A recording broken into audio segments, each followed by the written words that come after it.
This is a Variety Sports Network production. Now to your host.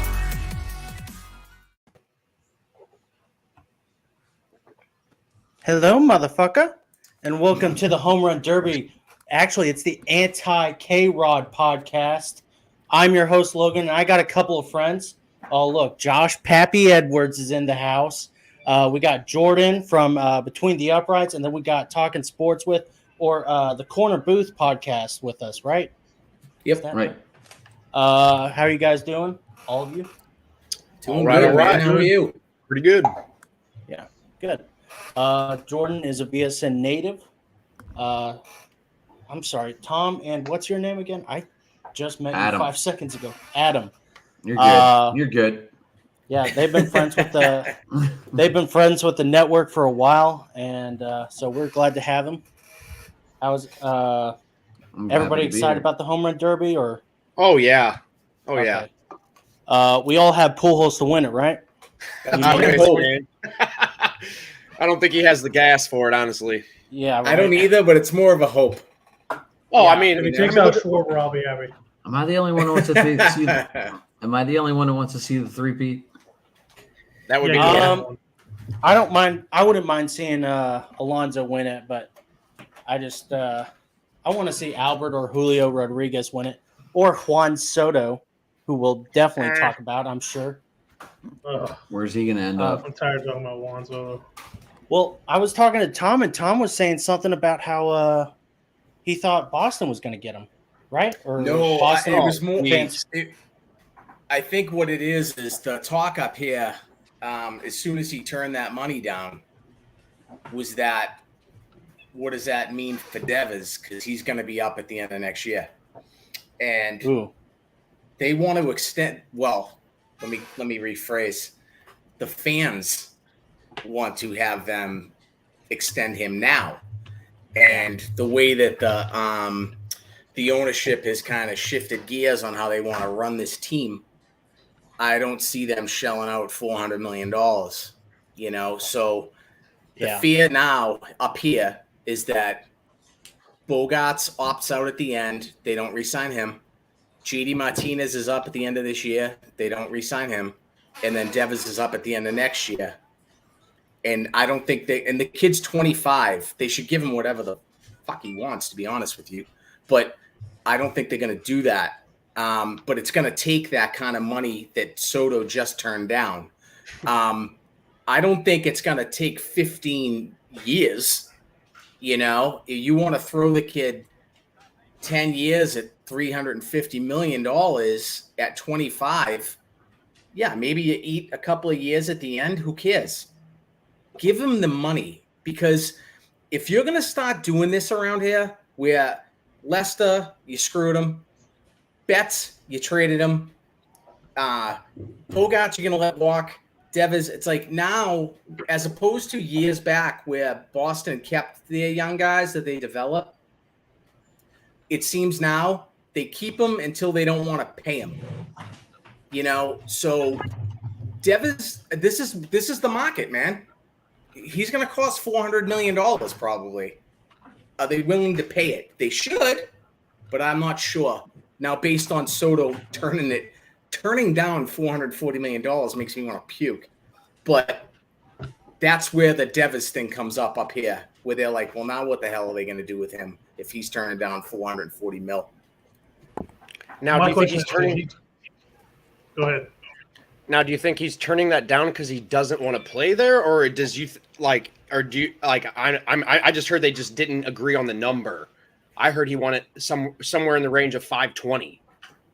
I think it's maybe a little bit of both. I think the number is outrageous, but it is what it is. But at the same time, I think that he's 23. Yeah, he's young. I think that if you sign a 15-year contract with a franchise that really isn't, let's be honest, that great,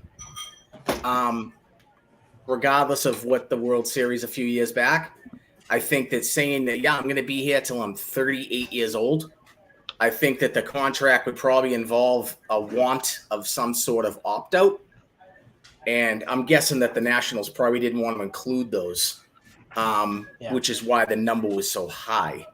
Or But no again- clauses as well. Yeah, no trades, that type of stuff. Yeah. So 15 years as a 23-year-old, I mean, I think any one of us would be like, yeah, I'll sit in someplace for 15 years for 440 mil. But at the same time, if you're not going to be a competitive organization and you're going to be kind of middling for most of the time, you might luck out a couple of years here and there. I'm not sure that I would want to stay there either. But I don't know. I'm assuming it's something to do with no trades and opt-outs because the money is absurd. So Absurd. it's absurd. But I mean, if you can turn that down, if you can be like, you know what, I should get more than $440 million, then I mean, Jesus, okay, then go get it, I guess. And years back, the Yankees would have dove on that already. But they're kind of starting to work towards the same model that the Red Sox are. So the only teams you see now spending that kind of cash are the Rangers and the Mets and the Dodgers. Maybe the Angels here and there. But the Sox and Yankees used to go at it every year and compete for guys. And ever since George Steinbrenner died, the kids don't do that. No. They're willing to walk away. They offered Judge $300 million. He said no. I don't think that they're going to re-sign him. Oh, dude. Oh my God. You know? I- So That's rough, imagine if George Steinbrenner was alive Oh my gosh. you would have and paid this the man kid- already. and this kid was coming up on free agency. It would have never got to free agency, first of all. Mm-mm. No. They would have locked him He up would by have now. eaten up his arbitration years already. Exactly. And the way that these big market teams like Boston is, they've changed the whole concept of how they want to manage it. And they're bringing these guys from small market clubs to kind of institute the philosophy of the full-on analytical stuff where they think that, you know what, we don't have to give Bogarts $30 million because we'll get Story for 23 and put him here. He can walk, and then we'll find someone to play second. Or, we don't have to pay Devers 35. We'll get whoever, or we don't need a first baseman. We'll wait till Casas comes. It's like, no. Get a fucking professional first baseman, man. You have the money to get whoever you want. So the way that Boston is working is similar to what the Yankees are doing right now. And I'm telling you, as a person up here that follows it very closely, we fucking hate it. Yeah. We hate it. I hate bet. with a passion. With a passion, we hate it. Oh, That's me. Well, I wanted to ask you about the Red Sox situation because, I mean, I like the Red Sox. I try to follow every team as much as possible, but it's impossible. But Monday, Josh and I were talking about trades. We were thinking were going to happen, and for the last, 2 to 3 years, we've been talking about how Bobby Dahlbeck is not doing it at first base, and how the Red Sox need a first baseman. And anyway, so I was thinking Josh Bell would be a good be first nice. baseman for you guys. But Yep. I don't know if that would be enough. I mean, you probably need an outfielder, right? Or They need a right fielder. And to be honest with you, any first baseman would be better than the stiffs they roll out here. Like, honest to God, you might as well put me at first base, but Dahlbeck and Cordero. But to Billy have the Buckner? kind of money, that the Red Sox have, and to field that position the way they have for 2 years is criminal. Yeah. It's gross. So Josh Bell, yes, I would love that. I don't think that Bloom will pot with these coveted prospects that he so wants in hordes at this point. I don't know what it would take to get Josh Bell. He's a rental, I think, because he's up at the end of the year, I think. I'm not positive I about believe that, so, but yeah, I would welcome the Josh Bells or, Jesus, they started the year with Travis Shaw, dude, so it's like, Yeah. come on. They cut Travis Shaw And then they have Franchi and Dahlbeck. I mean, if you guys watch Red Sox baseball at all, you have to understand how bad they are. Dahlbeck and Cordero are not, by any stretch, major league starters on a team with a $240 million payroll. They simply aren't. They're borderline major league baseball players at all. So, yeah, they should have someone that is more. I'll take a guy with a glove. I don't even need a bat. Give me something, though. I mean, Dahlbeck struck out I think he struck out 80 times and 214 at bats so far, something like that. It's just like they're bad baseball players, and the frustration lies with fans like myself where there's no reason that you're putting these guys out there every day. They aren't good. They're not good. They can't hit. They can't field. What the hell are you doing, man? Get somebody, Put Arroyo over there. You've made him play everywhere else. You're a big fan of this platoon nonsense. Get a guy that has some athletic ability as opposed to Franchi and Dahlbeck. Dahlbeck, as much as I hate Cordero, man, at least when he gets a hold of one, it. Dahlbeck blows. So, yes, Josh Bell, I would be on board with that one, 100%. I just don't think Bloom will pull the trigger to get it done. Yeah. Sadly. Brandon, how are you doing? Good, man. How are you? Pretty good. Long time no talk. Our hockey guy on VSN. Julio Rodriguez is at 10 home runs right now. 11. Oh, he's 14, really actually. 12. How many? 14. Oh, gosh. Dang, he's really he's really on it. He is knocking it, dude. Yeah. He started off a little rough. So Gina messaged us in it, but here on YouTube, and I don't know if you guys are seeing this or not, but she said, let's hit some homers.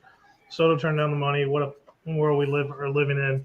And she said she'd give up Logan Webb to get Soto, and I asked her who else she'd give up for Webb, and she said Duvall. And that they're no good without Posey, and that they're finally finding their footing. Excuse me. And she wants Posey out of retirement. What do you guys have to say about that? Gina. Well, Buster Posey, who the hell wouldn't want him behind the plate in his younger days? Exactly. Yeah. Exactly. Yeah. I mean, to me, Posey's an all-time player. We're going to give Gina some love there. Absolutely. Like Adam just said, I think that anyone would want Posey behind there. Oh yeah. I mean, he was nails, man, and I love players like him.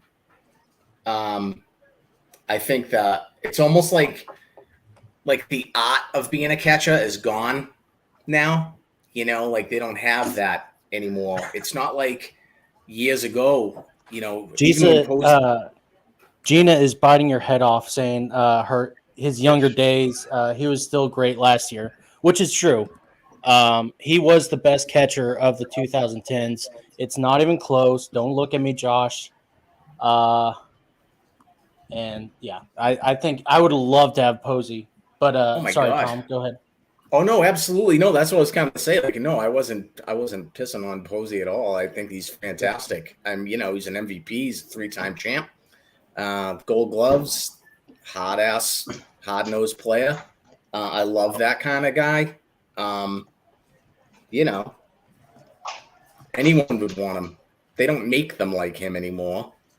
I mean, we had Veritek up here for a long time.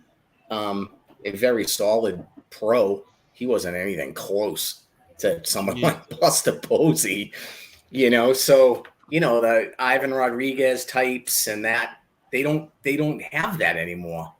It's not something that is focused on as far as the position. They just don't. They can figure they can stick anybody down there. And you've seen what happens by doing that. Lack of fundamental skills.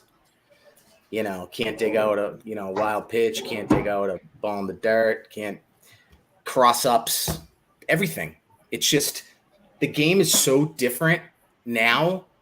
We used to have these specialized, specific people that were like fucking the best at the position for so long, and now you don't have that. You know, you got a guy that plays catcher, can't catch, but he can hit 30 home runs, or that's it. You get some guy like Kevin Plawecki, like we have, bats 140, and has never thrown a person out until a week ago. So Yeah. Buster Posey he's up at the way up there, man. He's Adam, with yes. oh, go ahead and say. Oh, I was just gonna say, you guys got a pretty good catcher there in St. Louis too. Thank you. Don't even get me fantastic. started on Yachty. He's a good catcher though. see- I don't know. Did you guys see what he did in Puerto Rico at the basketball game? He got a technical foul, and I think he got ejected for kicking the ball down the court. I'm not sure how I feel I about saw that on Yachty Twitter going to. earlier today. I was like, what Why is the Yachty hell playing is this? basketball? Isn't he supposed to be playing baseball? Not Well, basketball. he's the he's GM of the supposedly team, injured. and he was at the game. I don't know. He's one of those guys you don't hear a lot about, like him doing a lot of Yeah. off the record shit. And he's all he's catches every game that I see St. Louis playing. Yeah. I don't know. Like I'm a Pirates fan, so obviously we have our history. A lot of it. How do you feel about the Pirates this season? Because I don't think they're as big of a letdown as they normally are. They're not, but we're at the half point line, so or the halfway line. So this is usually where the shit starts to hit the fan and we fall apart. 32. And yeah, you said it best over there. Yeah, I was looking at the Pirates the other day, and they get blown out like 18-0 one day, but then they'll win. It was worse, wasn't it? Wasn't it win 22-0 in Milwaukee? Wasn't it 22-0? to Milwaukee. Oh, Yeah, I was but thinking they- of the Yankee game last week. Well, then they beat them the day before. Oh, did they? Yeah. Yeah, but the one thing about the Pirates though, they had a Bill Mazeroski bobblehead day, the first day the Yankees were there, and they kind of like rubbed in the shot to win the World Series in '60 because Maz hit that shot over the game-winning home run in Game 7, which the Pirates had no. I don't care. They had no reason to win that series. But they played hard in the games they did because they got blown out. I think there was like a 34-run differential. Dang. Yeah, that's a big one. Julio Rodriguez had 34 home runs right there, I think it was. Jesus Christ. 34. Who's thrown to him? His high school coach. Yeah, right. I'd be nervous if I was Seattle having him in this, because you've seen some of these guys perform in these things, And then they and die. they fall off they go off the rails the second half. Like they can't, their timing's all effed up and they can't do anything. So, I mean, where Seattle is on an absolute tear right now, I'd be a little nervous if I were them, because you don't know. I mean, he went all out that first round, 34, Jesus. But you hope that it doesn't kind of hinder him going into the second half of the year. You know what I mean? Yeah, that's definitely a thing that most players are afraid of when they're playing in this, is they don't want to fuck up their arms and Exactly. the swings. And I can't remember who it did. Yoenis Cespedes, I think, got injured during the home run derby, or Aaron Judge did. So it has its cons, but I think, I don't know, it seems like it has the same outcome as batting practice. Maybe you put a little pretty bit much. more in there. So I remember who's it? I think it was Bobby Abreu years back. He went big and he might have won it. But he wasn't the same after the second half of the season. And then you have some guys that can't hit any, and you kind of feel bad, like they can't get a single one. I think it was Noma, maybe. I think he maybe hit 2 in the first, and that was it. And which I didn't know why he was there to begin with, but you see some guys that just simply can't do it. Maybe it's just the spotlight or, the attention or something, because they can hit, but they just couldn't perform under the in that environment or something. Yeah.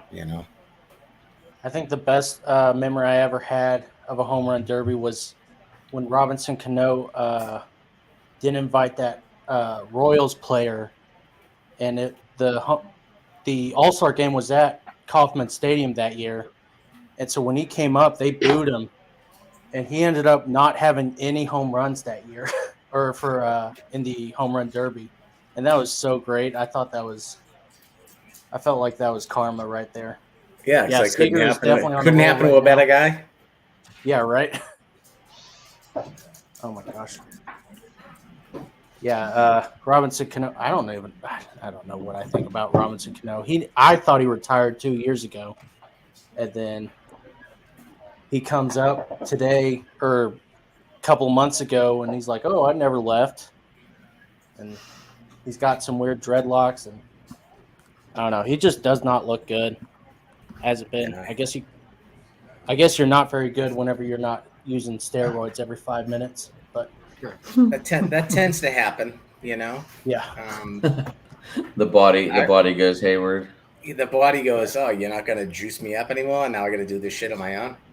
Yeah, right. But I remember he signed that. Was it 250 mil? Where people were like, 250 million.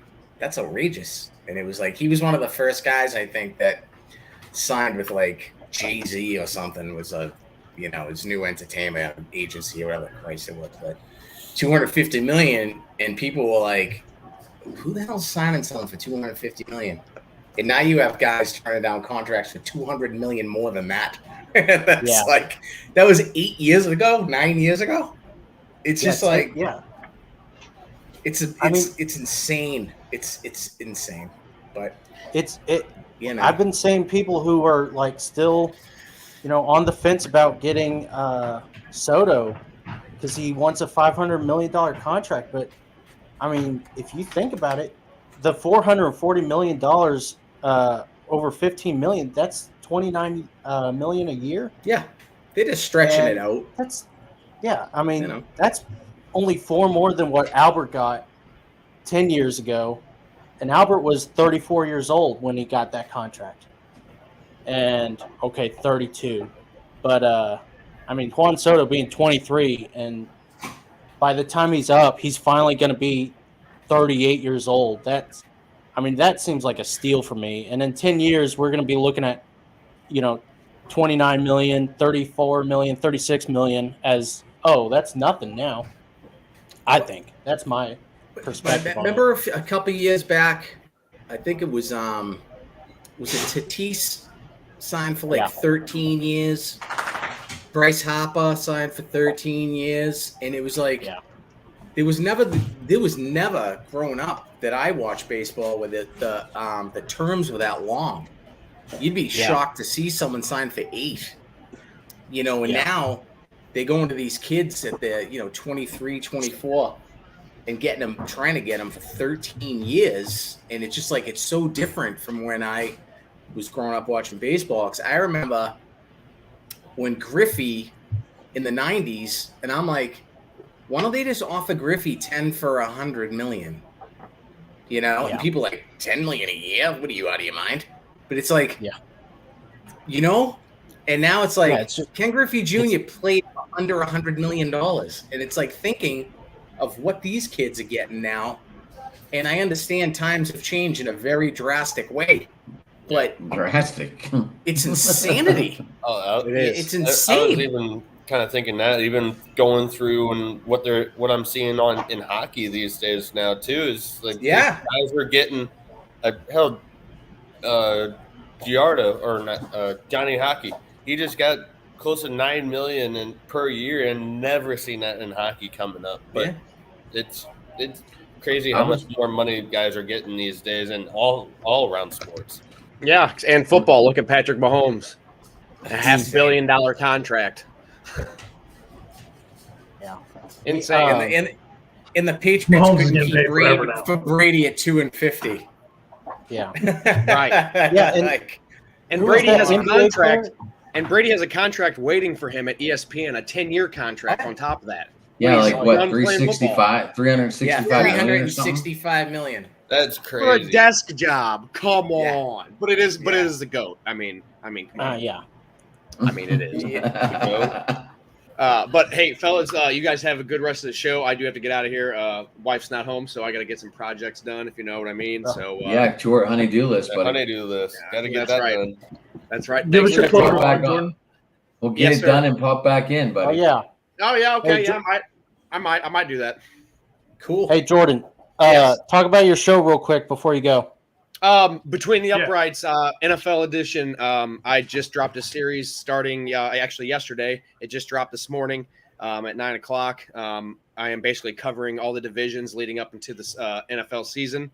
I just went over the AFC North. Next week, I'm doing the NFC North. So I got a couple people on there that want to come on and talk their teams with me. So that's Who'd going you to be very take? Who'd you interesting. take in that AFC North? In the AFC North, I got the Bengals winning the division because I got them beating the Ravens both times they face them, but I have them having the same record. But the Bengals overtake them because they beat them twice. You think the Ravens are going to be that good without wide receivers? Yeah, because they're fully healthy this year. Last year, they lost all three of their before the season started. Well, I And mean, that they lost two of their three wide receivers already this year. Yeah, they did, but they also have Boykins and Brown. Yeah, Hollywood Brown. Yeah, I mean, Mark that team Andrews. Mark Andrews is that offense, but their run game I think is going to come a lot more into effect this season. And Gus with the healthy Edwards and Dobbins. Yep, and with the Dobbins healthy isn't going to be Lamar, ready to go, though, is he? No, I thought he was going to be on the IL for a little bit. Dobbins Yeah. will not be ready week 1. Yeah. That's what they're saying. So you're But thinking Gus Edwards is going to be the heavy load there? probably Or are they going to Probably mix in that rookie? Didn't they just draft a rookie? they did. I forget his name off the top of my head, but Hold on. but I he did this will last start night. the Hold on. he at least will start. He's like, I did this last night. Bridget, Taylor Bridget. Bridget, Right that sounds there? good. Yeah. He is the projected behind Gus Edwards now. Yeah, he is, but you never know. I mean, the season could get going, and this guy, obviously, he's probably going to be the backup until Dobbins gets back. But just who knows? I mean, who knows what will happen? But They're talking big things. I like their deep. I love that Kendrick, the Williams pick. I'm not going to lie for the yeah. the I mean, safety. their defense is healthy. Picked up a couple corners.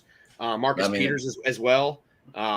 That defense is going to be pretty deadly too. That kid out of Notre Dame, the Williams, that first round pick. I think he's going to be a solid.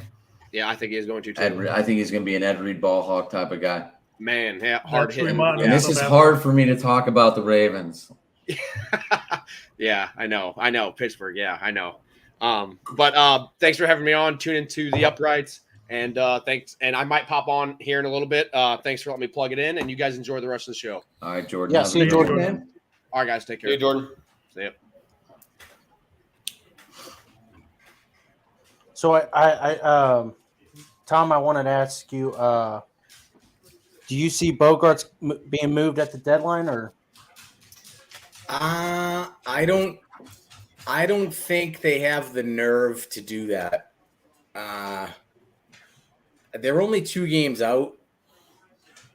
Yeah. As poor as they've played, which we knew going in, they had 17 games in a row against the AL East, and they've played horrific baseball. A couple big wins, but it doesn't matter because they get smoked.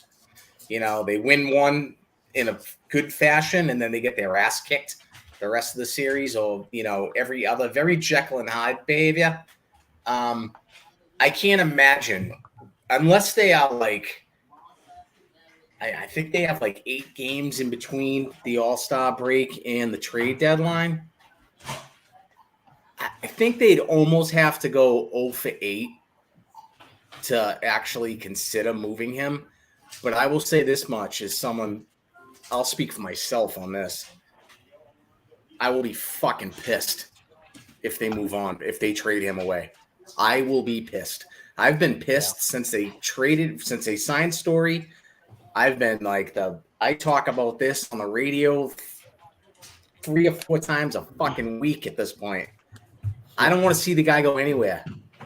I never wanted Story. So if you're going to trade a guy that was signed as an international free agent at 16 years old, developed in the organization, brought up, all-star, Gold Glove, World Series champion, the whole thing, and now you get it, he's 29, he already took a team-friendly deal 6 years ago, and you're saying, yeah, I think we're good. Like, that is going to piss people off to no end. And the Red Sox, they're very conscious of PR up here. Not as much as they used to be since Larry Lucchino's gone. But they know that fans are passionate and get really upset when they do stupid shit. So if they trade Bogaerts, because they're going to get minimal return, I mean, he's going to opt out at the end of the year. So what are they going to give up to get Bogaerts for 2 months or whatever it is? Yeah. Rental player. I'd be shocked. I'd be shocked if they trade him. I'll be so fucking mad. But I don't think that they will. I don't think they have the balls to do it just based on what the PR would be with the fan base. That's a big one, man. Mookie was one thing because everyone knew that he didn't want to be here. Bogaerts just keeps saying how bad he wants to be here. So it's like, just give the guy, give him the 5. Give him the 5, 4 or 5 years. You don't have to give him 8. You don't have to go that 6. You don't even need to go 6, I don't think. But I'd be very shocked if they do trade him at the deadline. I will be not happy about that one bit. Yeah. And I thought he was going to hit a lot better than 19 home runs. I thought Acuna was definitely going to hit a lot better than what he did, especially after hitting really good a couple years ago whenever he won. Yeah. Well, he's got a bit of time left to swing the bat, so. 34 is a pretty tough tally to try to catch. Yeah, I know. Julio is blowing it out. Right? Good thing it's the first round. Nobody has to go up against that. Yeah, seriously. So I one more thing about Boston, because I'm fascinated by Boston right now.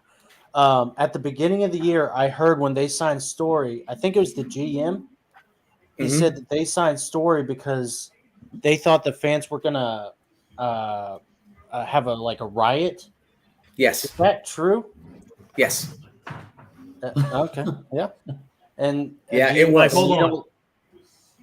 Like fire in the streets, burning the city down, riot, or just outside the stadium, just calling for the GM's head? They get pretty pissed up here. So okay.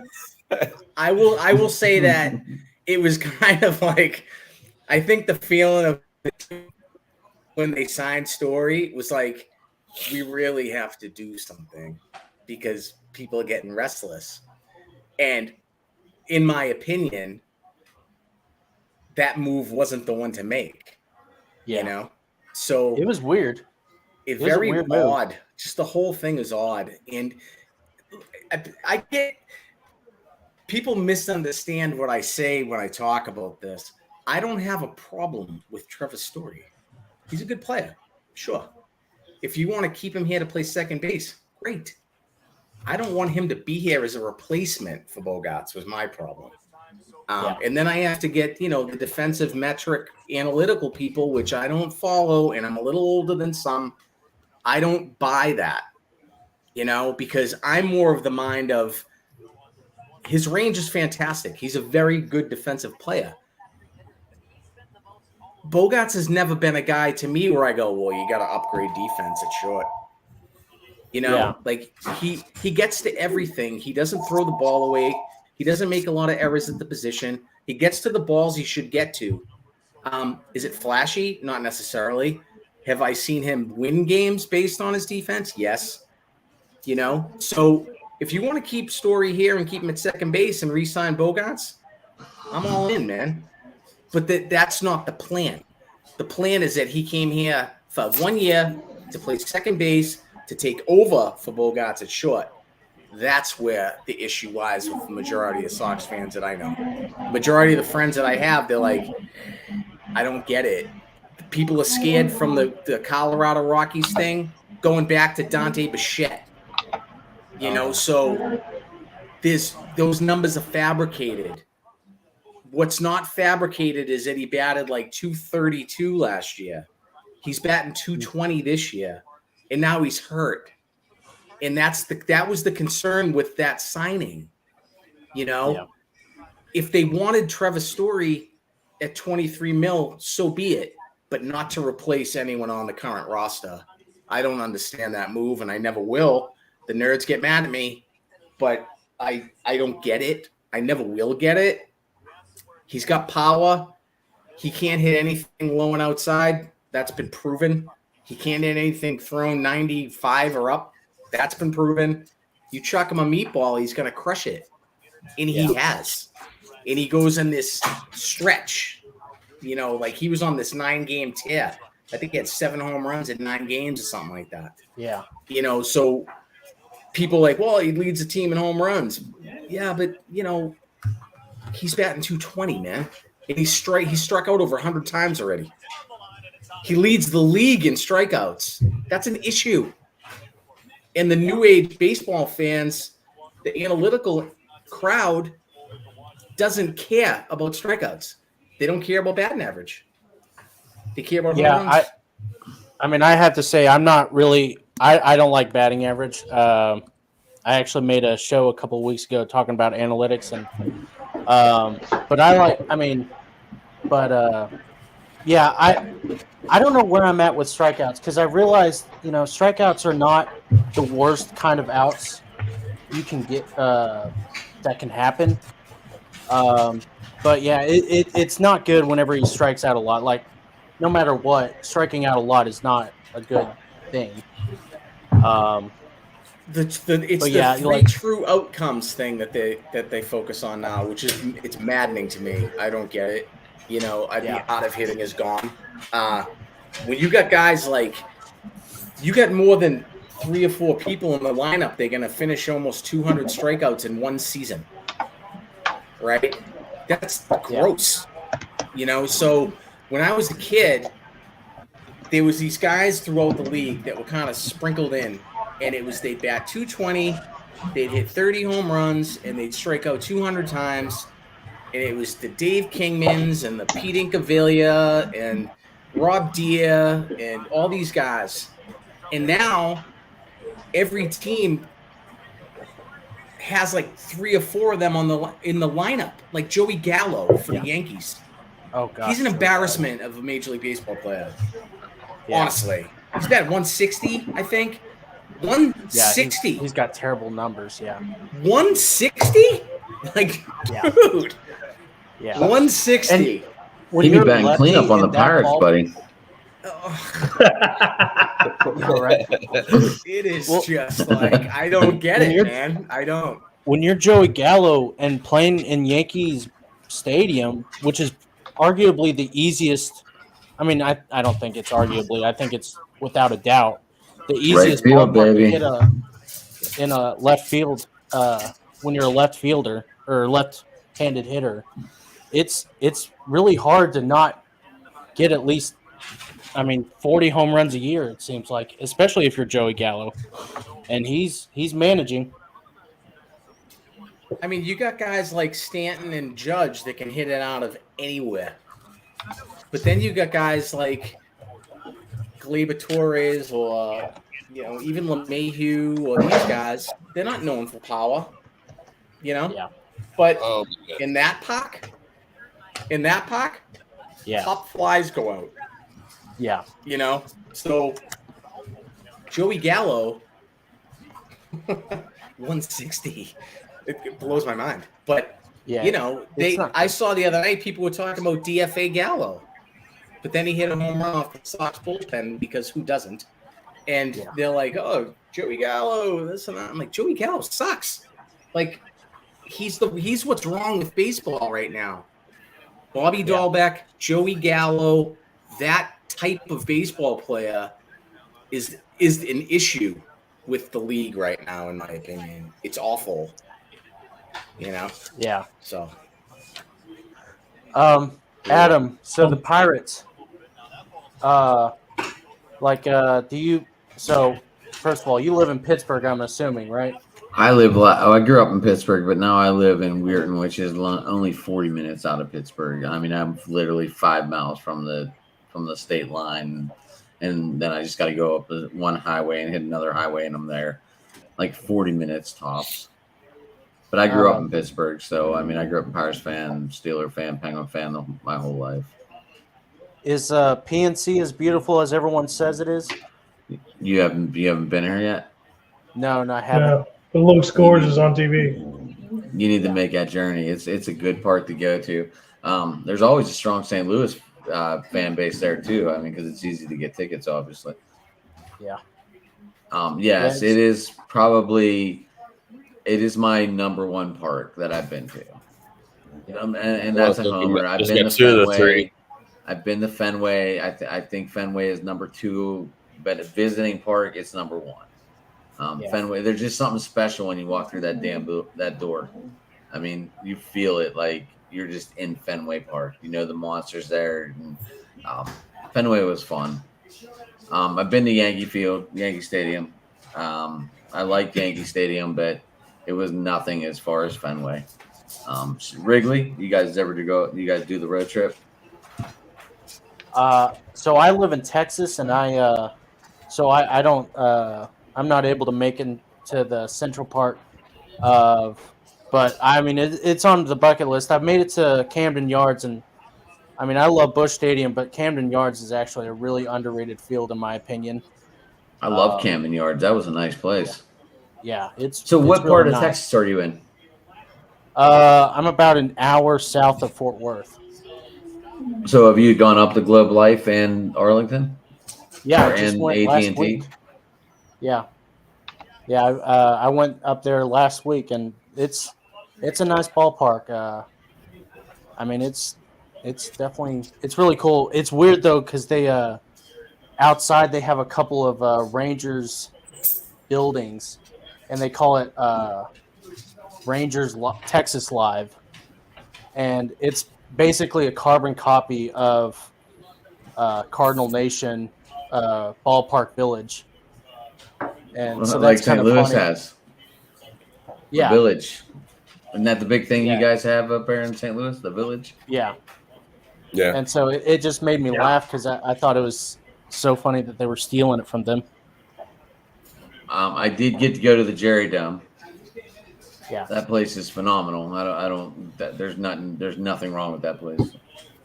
It's nice when there's a bar every 5 feet. So I was talking about the Jerry. I was talking about the Jerry Dome, AT&T. yeah, You've gone for some games there, Logan? I went to one game about 10 years ago. I've mostly been there to concerts. So, but yeah, it's different. It's expensive as all hell, but I mean, good Lord. But it's magnificent, that's for sure. I was there. I was doing work down there, and we were like, let's go tour it. It was only $50 to go tour it, but we did the whole tour. I mean, it was like a 4.5-hour tour. Yeah. It was pretty neat. We got to go on the field, and I took my terrible towel and I laid it in the end zone, took a picture with the Cowboys emblem. I was loving it. Is that why the Cowboys have been sucking the last couple of years? Well, Green Bay beat us that year, so I might have gave them some bad luck. Who knows? Oh, okay. That was I was down there right before the Super Bowl happened. Yeah. Oh my gosh, that Super Bowl.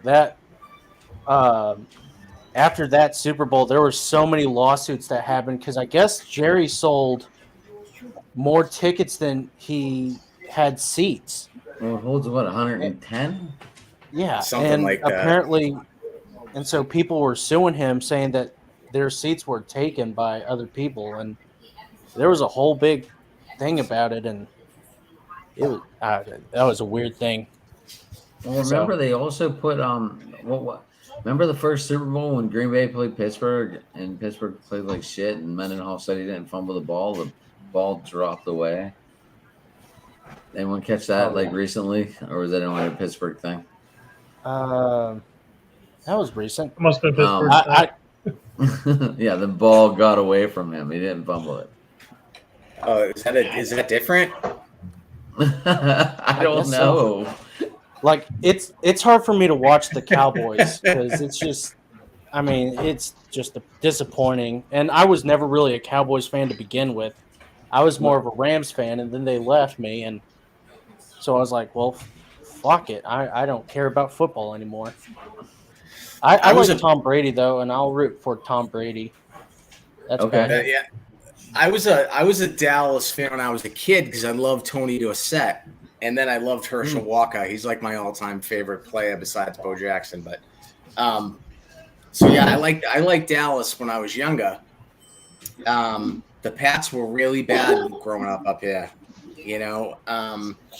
Oh yeah. So you know the What do you mean '90s the Bears fucking steamroll them? the '90s Cowboys was ridiculous, and if they Jerry Jones's ego, I mean, they could have won and won, but you know, him and Jimmy Johnson just couldn't.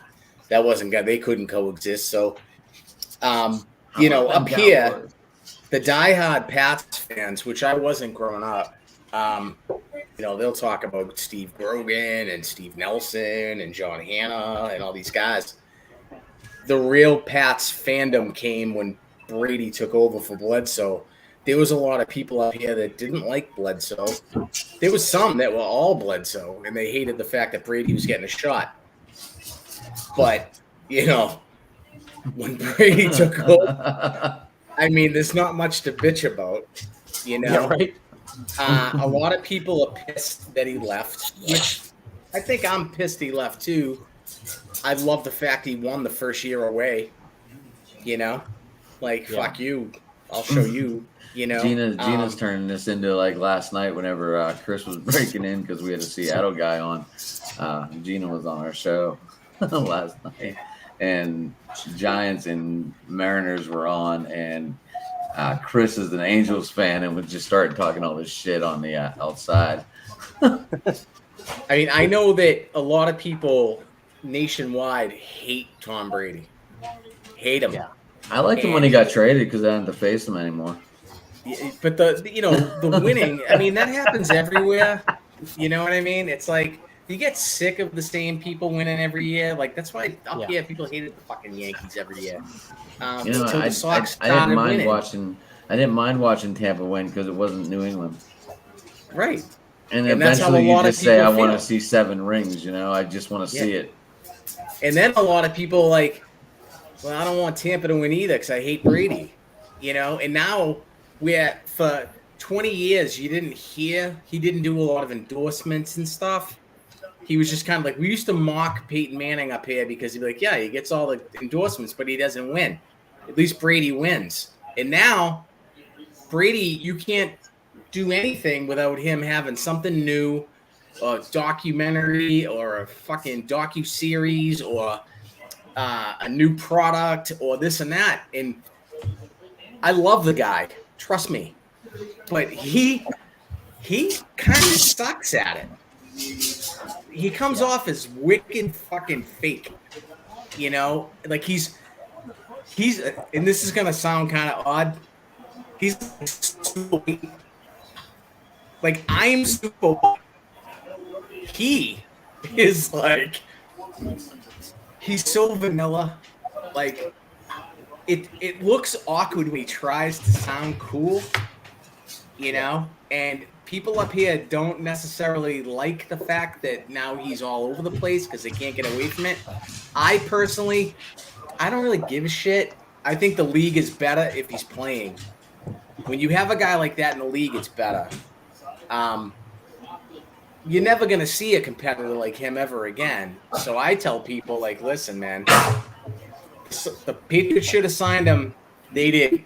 So what he does from this point on, the comeback against the Rams, and he almost fucking pulled it off last year, would have been ideal. But yeah, you just don't come across athletes like that anymore. So I say enjoy watching talent like that. It's not, you don't see it. People talk about Aaron Rodgers like he's an all-time this, he's an all-time that. He fucking sucks. Pressure time. He chokes during the So playoffs. bad. I think he's choked. What is he? He's had like 3 home number 1 seeds and lost every one. It's like More than I don't that, care right? what numbers you put up, man. You lose too much to be considered an all-time great. I don't care about the stats. You don't win enough. You simply don't. You don't win enough. You know? It's aggravating. I love how we turn this into a football talk. I love it. Well, him and Brad Johnson where'd our have the football same guy amount go? of Super Bowl wins. So, tell me who's, give me a break. He's gonna get so mad when he watches this, and he's gonna be like, "You guys left me in the dust." He left us. I don't want to hear it. He had honey to do list that he didn't do all day. Yeah, right. Well, So Josh, Gina's going to be repping Joe Montana out there, the Western Yeah, PA she's all boy. about Joe. She's running through me right now. Joe's good. Here, I'll even I show you remember this thinking watch. Joe was the She greatest. lives in San Francisco, so Yeah, she does. Oh, I have to say, Gina, I think the Oracle is a little mediocre or underwhelming. it's okay. We just got our stadium renamed Aspirin. Oh my gosh, I think it's just because I went to San Francisco in July and it was like 60 degrees and foggy as fuck, and I thought this is just crap. I don't know. I was very underwhelmed by it, and I went to the Coliseum too, and so. But anyways, I'm glad that you like the Giants and the 49ers and all those other. I guess I don't know who they are. She don't like anything to do with LA though. Huh? Nothing LA though. Well, there's a big divide out there between San Fran and LA fans, aren't there? Like San Fran Apparently. fans are more fans as opposed to what LA fans are. They aren't really fans, from what I understand. LA fans are weird. They show up late and then leave early. Yeah, that's what I was. Yeah. They don't really. Yeah. I mean, Dodger fans, like, I don't know. Dodger. This is the thing about Dodger fans that I hate, and it's the same thing I hated about Ranger fans for the longest time. Was they're so fake, and like whenever the Rangers started winning, all these people were like, "Oh, I've always been a Ranger fan," but they never went to the games when they were bad. And it's the same with the Dodgers. Once they started signing everybody, then they were like, "Oh, well, obviously," but they've never been through the struggle basically of being a fan. They were never a part of the 100-year drought like the Red Sox. They've never been a part of Cardinal Nation. Cardinal Nation is a little bit harder to complain about because they win every so often. But I mean, Pirates fans are more fans than that, I think, and Chicago fans I think are the most loyal fans. And that hurts me to say as a Cardinal fan, but yeah. But I think that's debatable, but we're not going to have that conversation tonight. What's debatable? The Chicago. Which fans are more loyal, Cardinal fans or Cubbies fans? Well, I'm not saying the Cardinal. I'm just saying that Cubs have had to be more loyal, whereas the Cardinal fans they get to win every once in a while. Meanwhile, Cubs fans lose. So, Chris Bryant. So for the longest time, Chicago had this great hockey basis where the Blackhawks were just dominant, and the Cubs sucked. And in St. Louis, it was Cardinal dominance, and the Blues were mediocre at best. Now, exactly. Now, well, it was flipped a couple years ago. Now, Chicago's got bad football, bad basketball, bad hockey, and bad baseball, and St. Louis is, better than average on both of their professional fronts. So, and soon you got goes around and comes around. That's sports. Soccer. Brandon, what were you gonna say about the soccer? Are you excited about soccer? I said soon you're gonna have soccer coming to St. Louis, and I think you're gonna get a big following here in St. Louis with all the people that enjoy watching soccer here, and I think it's gonna be. I think it's gonna have a pretty big following, and I think I know I'll definitely go to some of the games that they're going to have here in St. Louis. And my girlfriend's dad ended up getting season tickets for him. So I'll definitely be trying to go to some games. Yeah. By the I way, don't know Juan about soccer, Soto is man, but coming I've heard up. St. Louis is- Oh, your boy. Oh, my boy. But yeah, all I've heard of since I moved back to St. Louis is how much What everybody did loves Ramirez soccer, hit? how everybody supports I soccer. started watching it, but I missed it Ramirez hit 17 home runs. because I'm watching it on YouTube, but they won't take down the overlay, so it just has a big middle thing in the middle of the screen, Yeah. so you can't see shit. But I'm still able to like listen, and that's what I'm trying to do. But I'm trying to listen to you guys at the same time, so that's what I'm on. Like, Logan, I left you a little message there, buddy. Oh. Logan doesn't pay attention to the screen.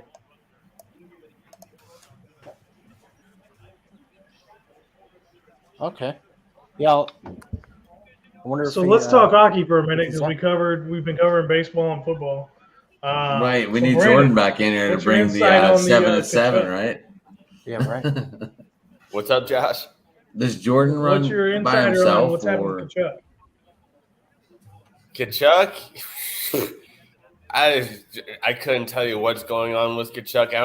Everybody that I've known that is like going through the organization for St. Louis, they are very hush hush with the whole Kachuk thing. Nobody's really talking about it, and I know a lot of people are wanting them and everything. And I know Calgary's they're not really. I don't think they're wanting to dish out another contract to him, so they're trying to get rid of him any way they can. It seems like. well, Calgary just lost a pretty big dude. Yeah, they did. Yeah. Fucking Gaudreau to Columbus for what it was 9.5 for 10 years. I think believe. so. Something like that. like Yeah, that. 8 years maybe. Is that kind of, you guys think that's like the benchmark for the NHL right now, is what that Gaudreau deal is? Because up here they're dealing with what Pasternak's going to require. And if Gaudreau's getting 9.5, is Pasternak in that realm as far as, I mean, he's How old is scores more Pasternak? goals than Gaudreau. Pasternak, I would say, is I think probably he's probably going to be in that conversation with like a lot of like Gaudreau and some of the other bigger names in hockey. I think that whenever his contract is going to be coming up, I feel like he's going to be in like the $8, $9, $10 million range, just from how big of a name he is in hockey and just how well he plays. And I think that's for a lot of the staple guys in hockey now, like freaking like Ovi, if he decided to get another contract, which I mean, I know he's trying to chase the Great Gret with his numbers and everything, and you got I think he's going to catch him. Yeah. Oh, I think he's going to destroy it, actually, but that's just me. Yeah. Then you got the guy. I always forget his name. He plays out in Toronto. Matthew. Austin Matthews. Yeah, Austin Matthews. I think he's going to be right up there in all the big contracts as well. And I think just from seeing where kind of the salary caps are going to be going up for the next. Yeah.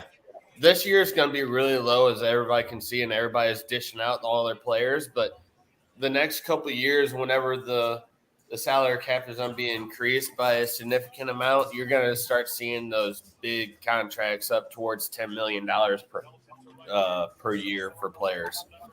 So with the NHL, sorry. Since we're on Toronto, real quick, Brandon, what did you think of them signing Murray and Samsonov? Yeah. Murray, I was a little confused with them. That glove hand sucks. And the other guy, what was the other guy that you said his name was?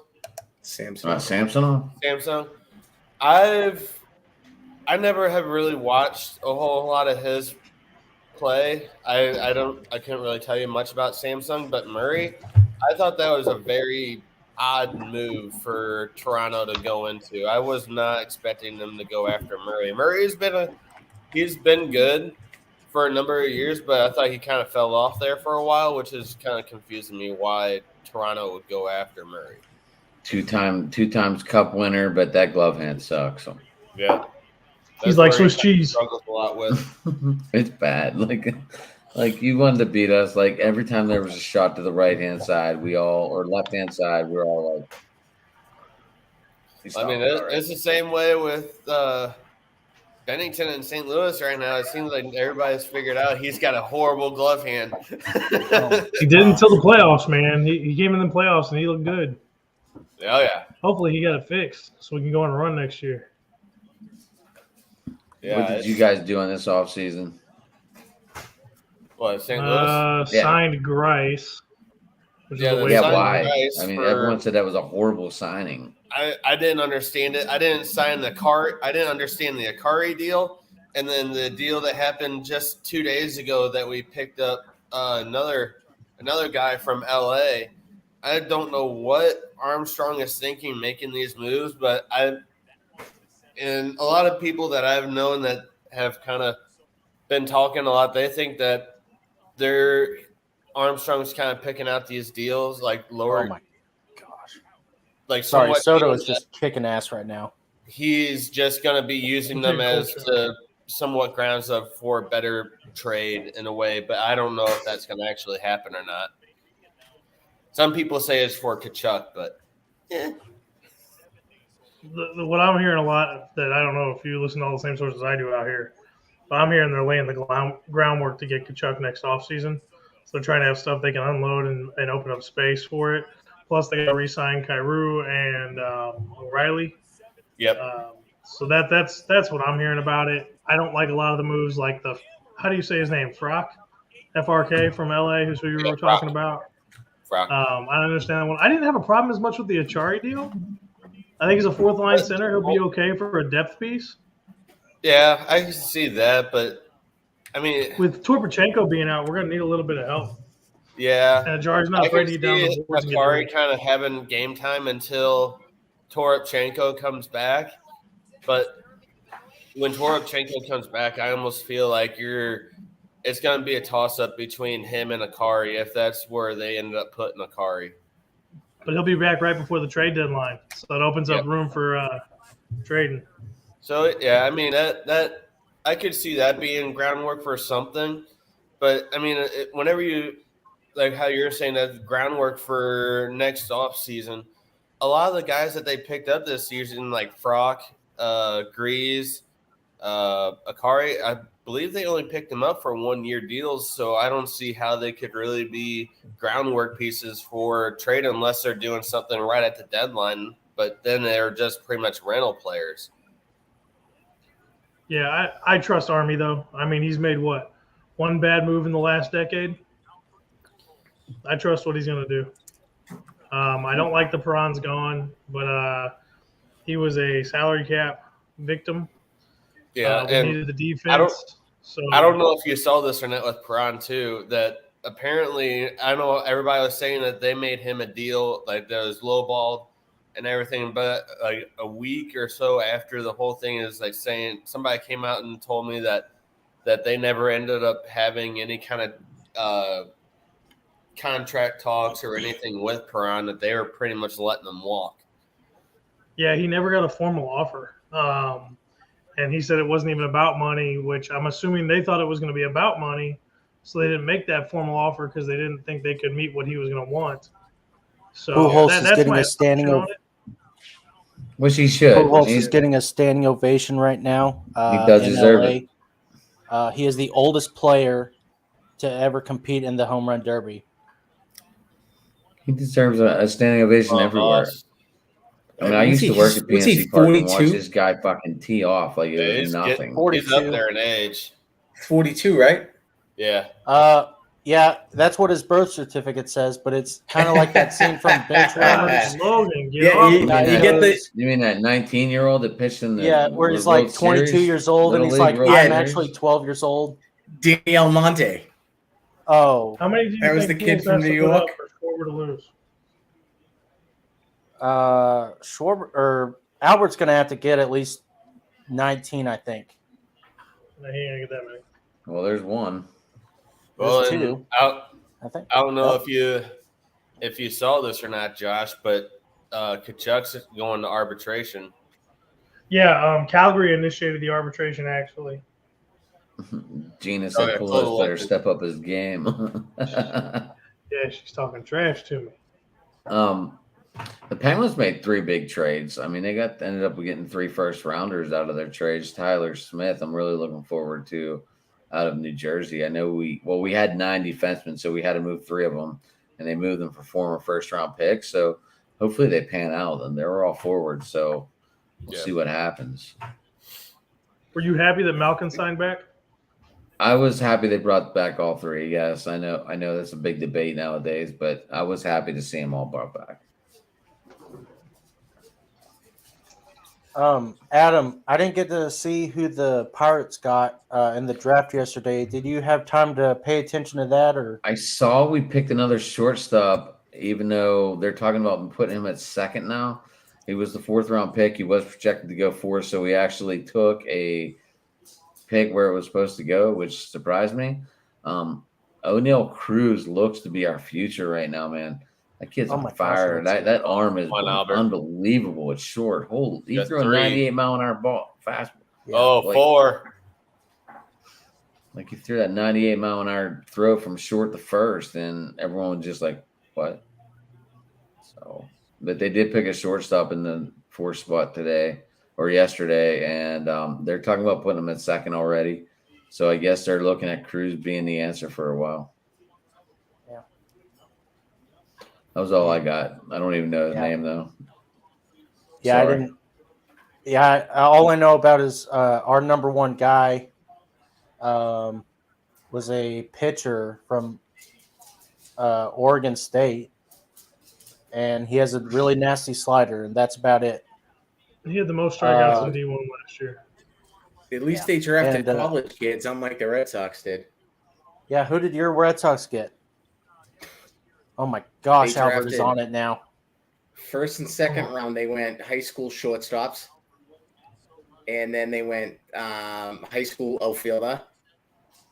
And then they went starting pitcher for UNC Greenville, I think. Which is kind of weird to me that there was a thing about Kumar Rocker last year. Because they had number 4 and they ended up getting Marcelo Mayer last year. And, people up here are like, oh, we get Marcelo Mayer's coming. I'm like, dude, the kid's 18.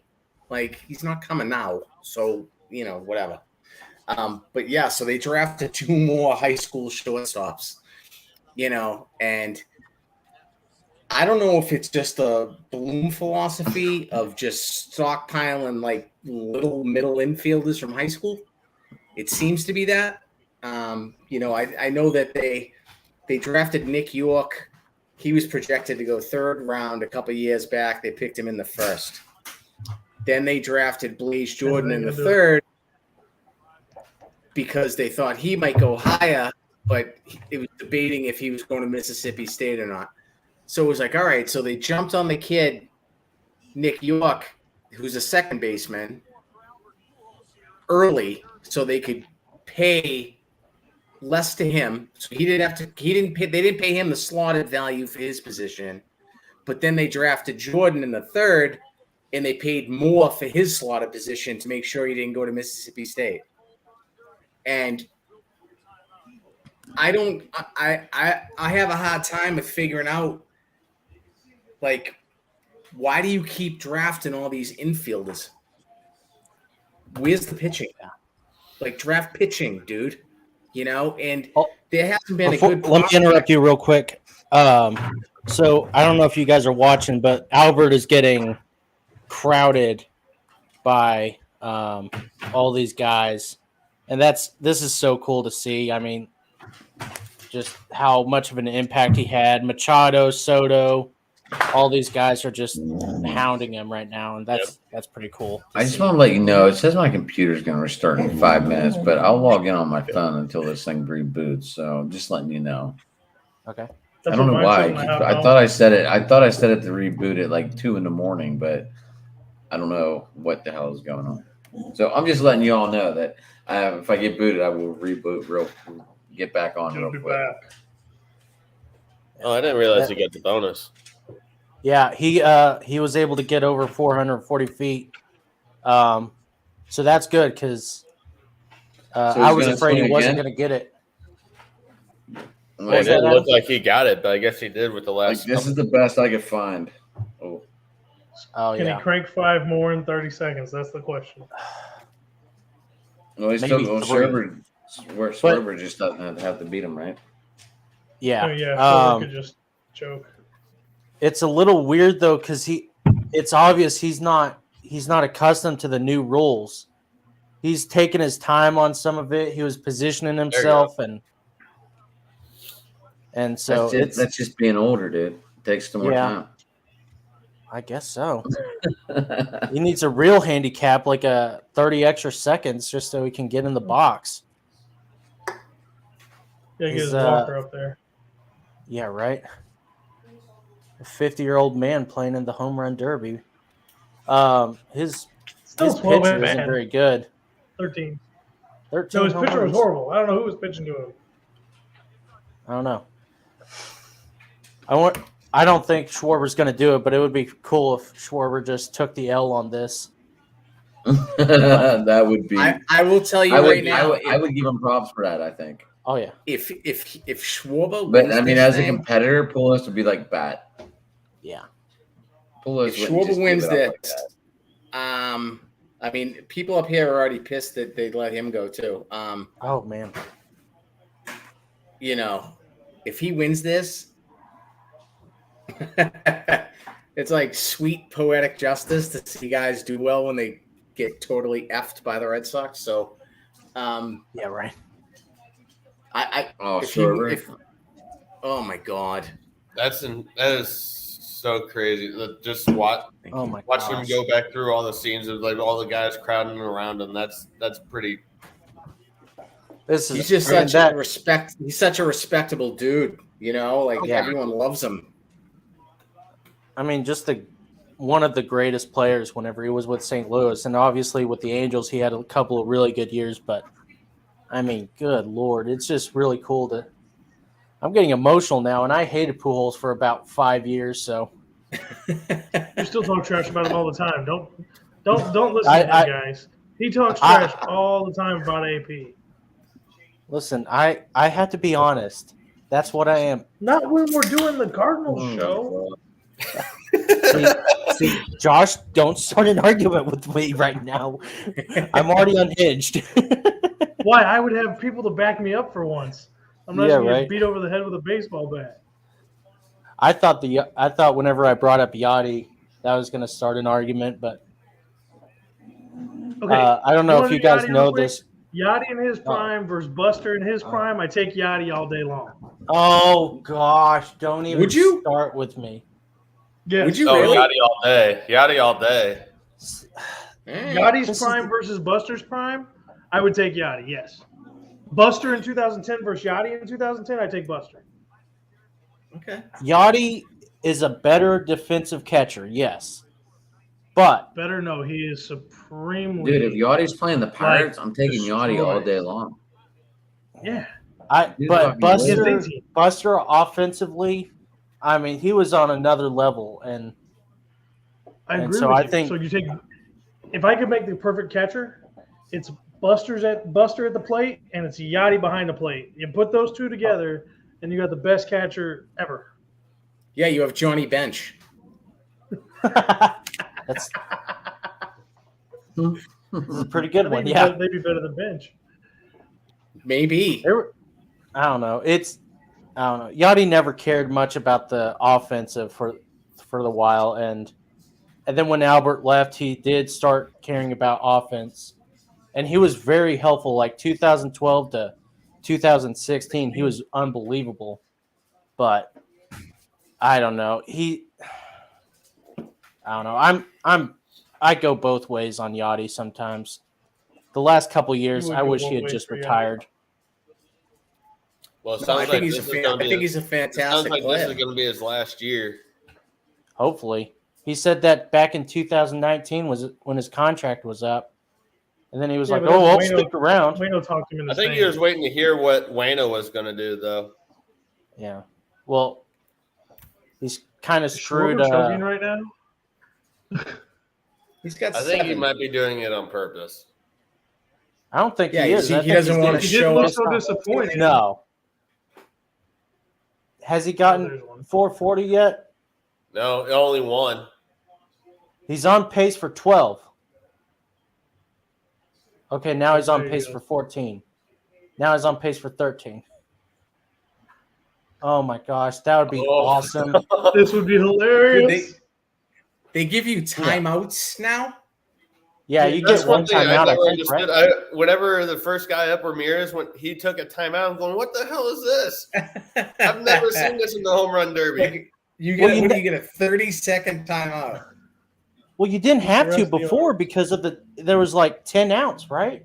Yeah. And so now 10 outs. they're like, oh, you have to swing 15 home runs in 3 minutes. And oh, look, Albert's telling Juan Soto how much he would love to be a Cardinal. Yeah. That'd be pretty neat. That's to why see Pujols him is and, there. He's there to him and recruit players for the Soto up Cardinals. in the second Yeah, round. That'd be exactly. cool.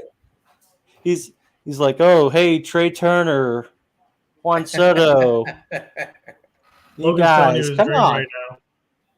Oh it's my wet dream, basically. Yeah, Logan's gonna take a cold shower after the home run derby.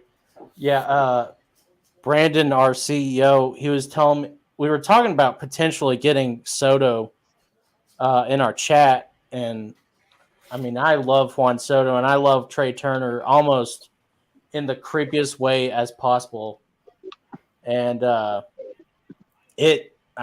he mentioned there's a real possibility that we could get Juan Soto and Trey Turner by next year, and I about had a heart attack right then.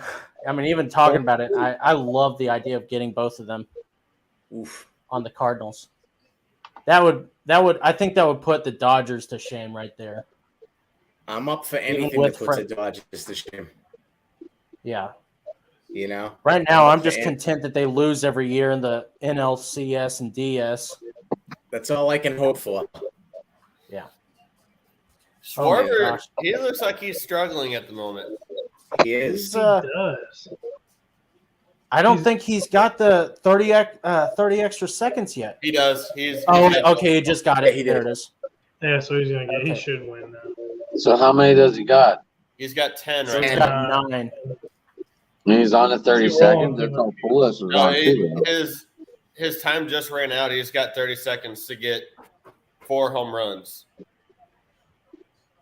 So Pujols ended up with 14. So what? Yeah. No, he 13. had 4. He's 4 No, to. he got 13. 13. So how many? So what's the? Oh, he's got a minute. He's got a minute. He'll do it. Yeah, he's got a minute to Oh. hit 4. Oh, yeah, he's got it. Oh, he'll get it.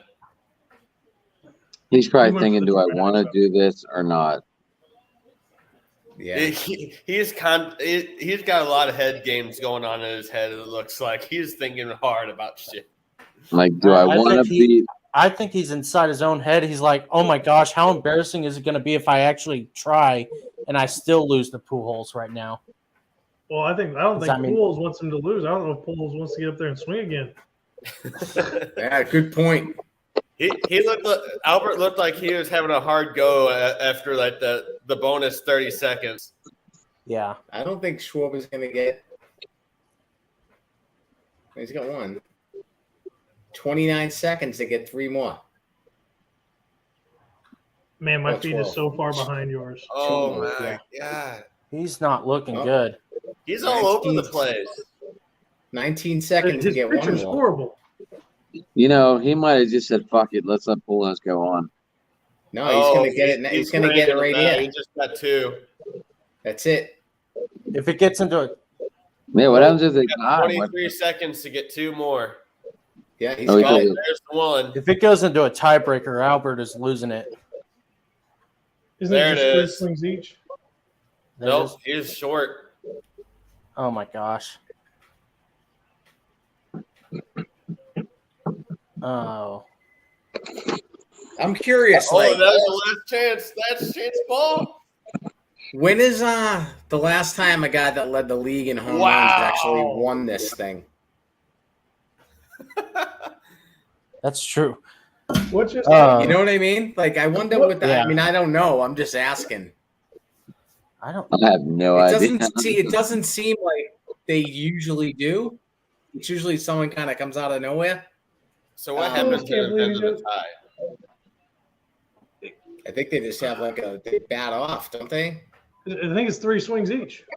Is that what it is? 3 swings? If So I what, we're recall gonna do a correctly from the playoff? last time I saw a tie, but I don't know if the rules changed. So Yeah, we're they gonna have do to a get- playoff right now. They get 3 swings to get a home run. And so if you get 2 home runs out of 3 or 3 home runs out of 3, then So what is it? They only get this, if they get the same number, does it go to the longest hit? I believe so, if I remember correctly. But the rules have changed so much in the last 5 years and 6 years, and but Yeah, now Come they on, get AP. timeouts. Now Now they you get gotta do it, timeouts man. and shit. So weird.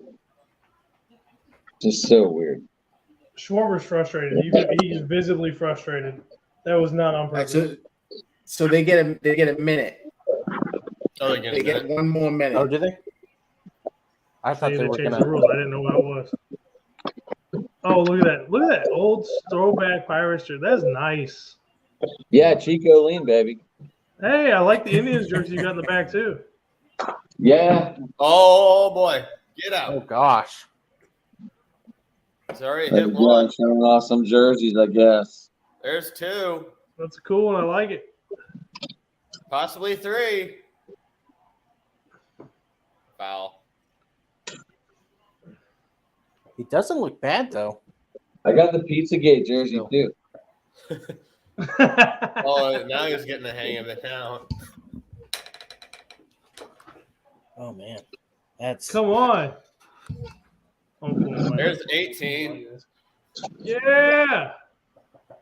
if he chooses to, or if he wins a home run derby. 20. Oh my gosh, when he's 45 years old, after being in his prime and still losing, that's gonna be so weird. Adam It's Gina gonna be likes like your Cal jerseys. Ripken.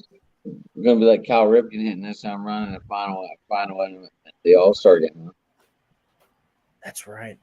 Oh my gosh, that's old school right there. And what was that? I think that was in Seattle, right? Seattle. Man, I can't even remember where that was. Hold on. I think it was Seattle. Boggs got his 3,000th hit on a home run with Tampa, which makes me sick. But At 66. Just the look on Albert's face, that's priceless. This, Yeah, oh, man. that's Albert. Yeah, that's a way to go out. I think that's really cool on Pete Alonso's part. Even if To me, it doesn't even look like Schwarber's really even trying. I mean, if you look at him in his stance, it doesn't really look like he's putting a whole lot really into his swing. well, I was think talking about the it. pitcher's bad. Look at the pitches. They're all hot. Well, that one wasn't, but I thought that was Chase Utley for a second there. he's gonna fall I short. was like, why is Chase Utley pitching in a home run derby? By the way, yes, it was in T-Mobile Stadium, Adam. It wasn't Safeco. Oh, I think it fell was called short by Safeco. Oh, one. man. I think it was called Oh Safeco my then. gosh. Oh, no, Yeah, he's out. That's No way true. for him Yeah. to get it. Man, I should have laid I that would- bet today. I would love I if he said won Pujols this was going to thing. make it out of the first round.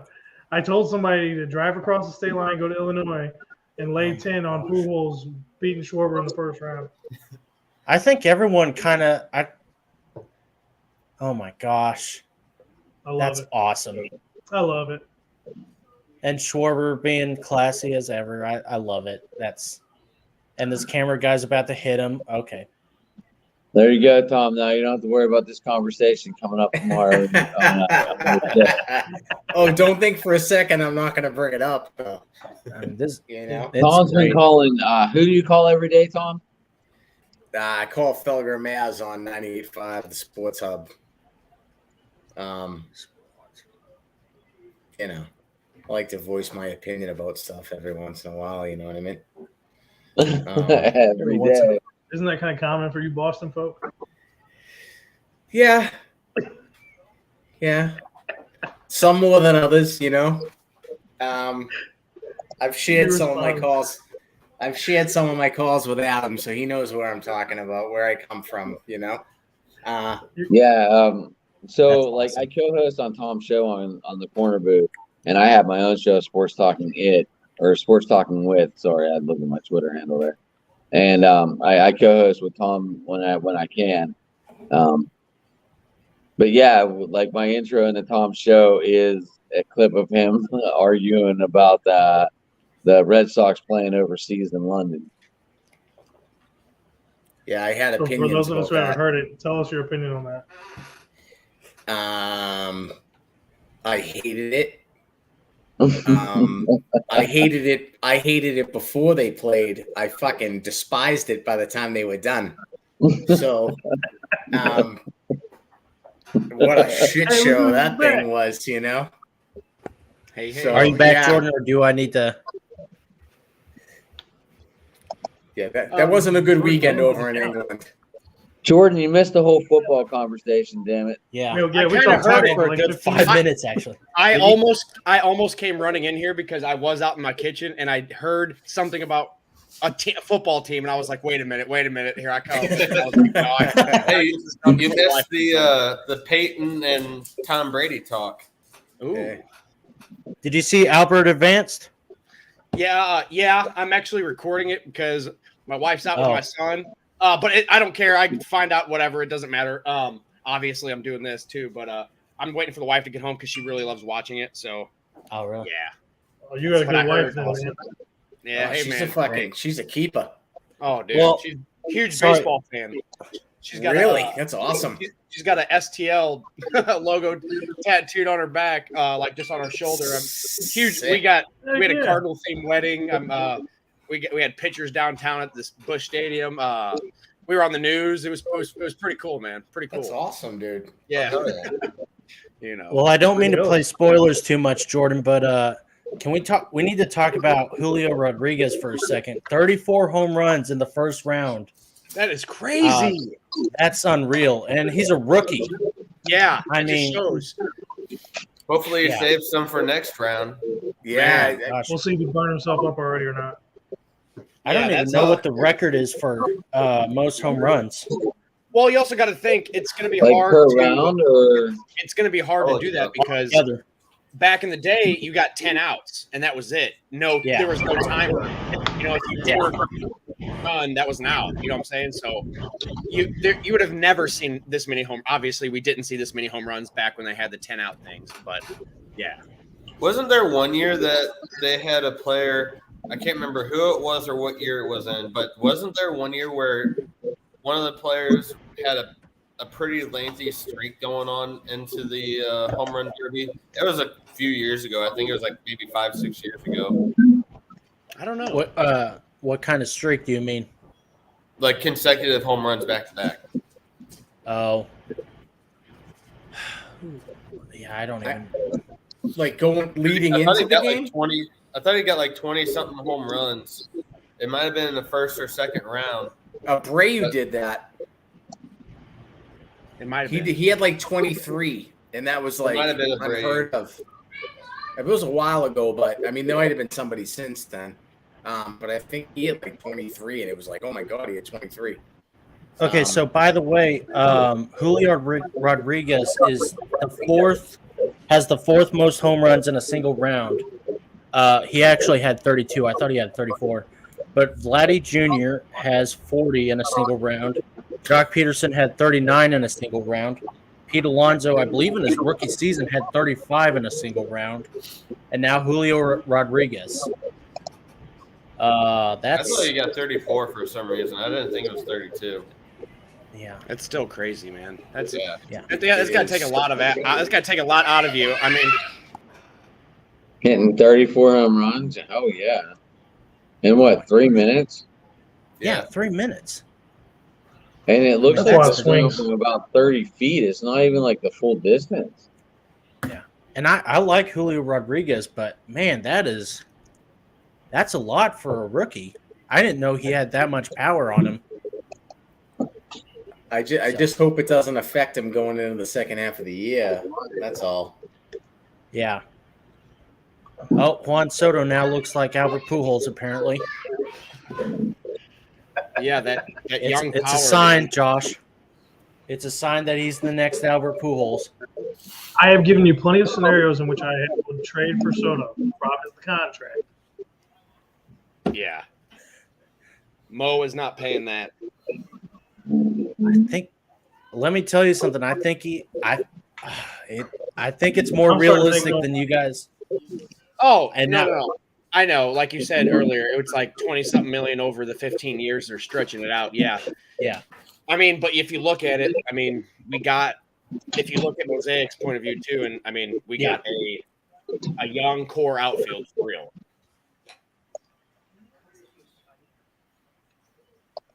Yeah, I mean, it's going to be hard to swallow, but It is. but I don't know. I have a feeling that this is more realistic than we're giving Mo credit, though.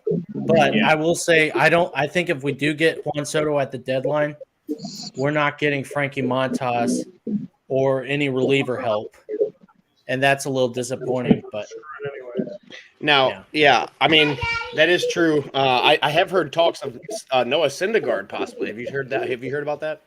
I've been hearing about it. Josh has been very high on that.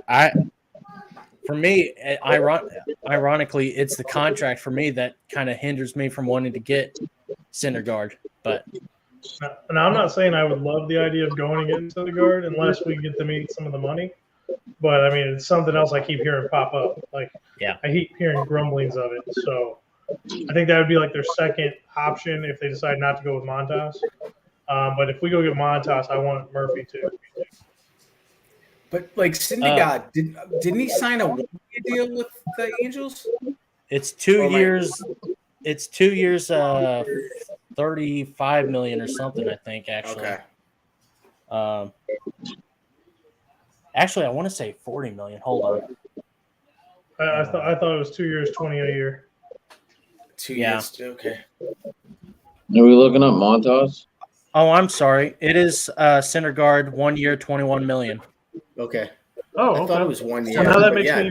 I'm even better with going to get him. Go get him right now. Yeah. Like before the home run derby's over, go trade for him. Trade I wish Jordan Walker I wish the Red Sox would, man. Believe me. I thought it was a 2-year deal. My fault. With Sale out, they need to do something. But Is Sale back on the IL, Tom? I meant to ask you that earlier. yeah, he broke his pinky yesterday in that line drive off his hand. Yeah, that's why he only pitched 2.2 What is, thirds. He didn't hurt himself in that rehab start where he mangled everything in the locker room. He's a lunatic. You know. Yeah, he is. How do you feel about that locker room thing? He's kind of a crazy person, which in some ways can be good. I think with Sale at this point, with his age and his build, and just, I mean, he's a total fucking nut. But if you can't get on the field, man, like I don't care if you're a crazy person or you know, your intensity is one thing. Your intensity only goes so far. If you can't pitch, then it really doesn't mean shit, you know? Yeah. This kind of started like Pivetta this year. People up here love Pivetta, all right? Because they got him for Brandon fucking Workman. So the thing about Pivetta is that he's a nut. Like he's all animated on the mound and he's very intense, which is great when you are pitching well. When you're getting your teeth kicked in like he has in 3 of the last 4 starts against the Yankees and the Rays, your intensity means shit. You know? Yeah. You're getting lit up. Like lit up hard. Not like getting hit around. He's getting smoked.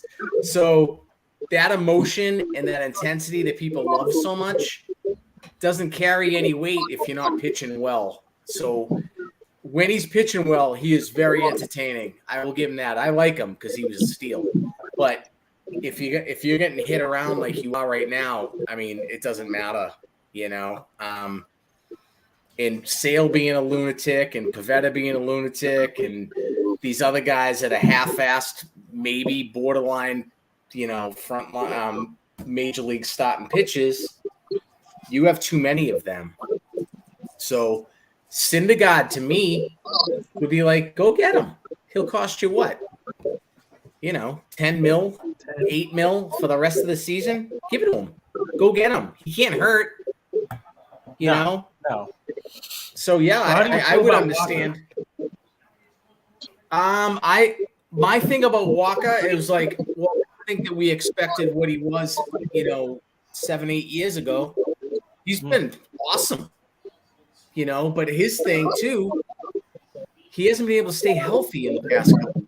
He can't stay on the mind. He can't make this, you know, and that's frustrating because I like him overall. I mean, and again, but that's the kind of guys that Bloom signing. They sign him for $7 million 1 year, $7 million. If he pitches well, fantastic. But if he's not healthy, what's it matter? Well, Tom, but overall, I like you, him as a player. I have to tell you, you need to love Michael Walker because he's the one who gave you a championship back in 2013 in Game 6. No, I so remember. I don't want to hear that shit. I'm still sore from that one. I remember very well, Dave. I remember very well. You know? That was almost as bad as 2004. I gotta say that. I have the program about from that 2004 series. Oh my gosh. 22 home runs in the second round. That is insane. Yeah. So 2004 for people up here like me, no one gave a shit about the Cardinals World Series. They cared about beating the Yankees in the ALCS. That's what everyone says is that was the World Series right there. It was. And you know what's want to hear something just really cool, like on a personal level with me? My daughter was born the day they clinched the pennant. Your daughter was born? Yeah. We were in the shit, hospital nice. watching that series. You know? Which is fucking great.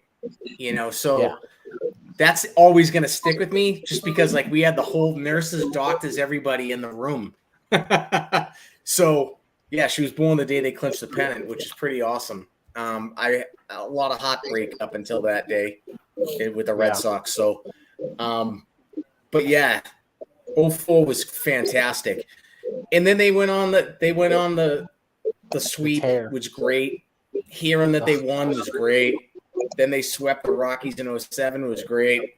You know, so once they got the Yankees out of the way and the ALCS have to be in down 3-0, that was, oh man, we almost didn't give a shit if they won the World Series or not.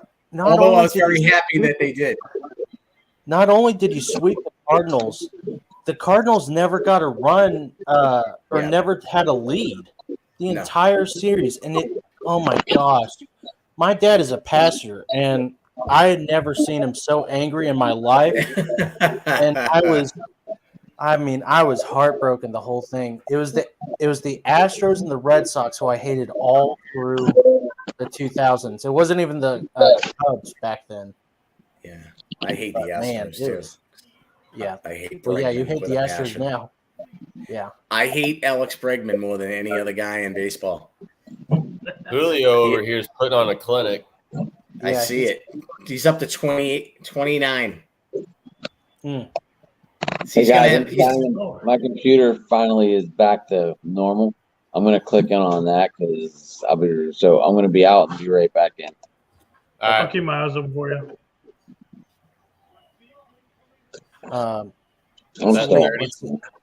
He's at what, 60 home runs, 62 home runs right now?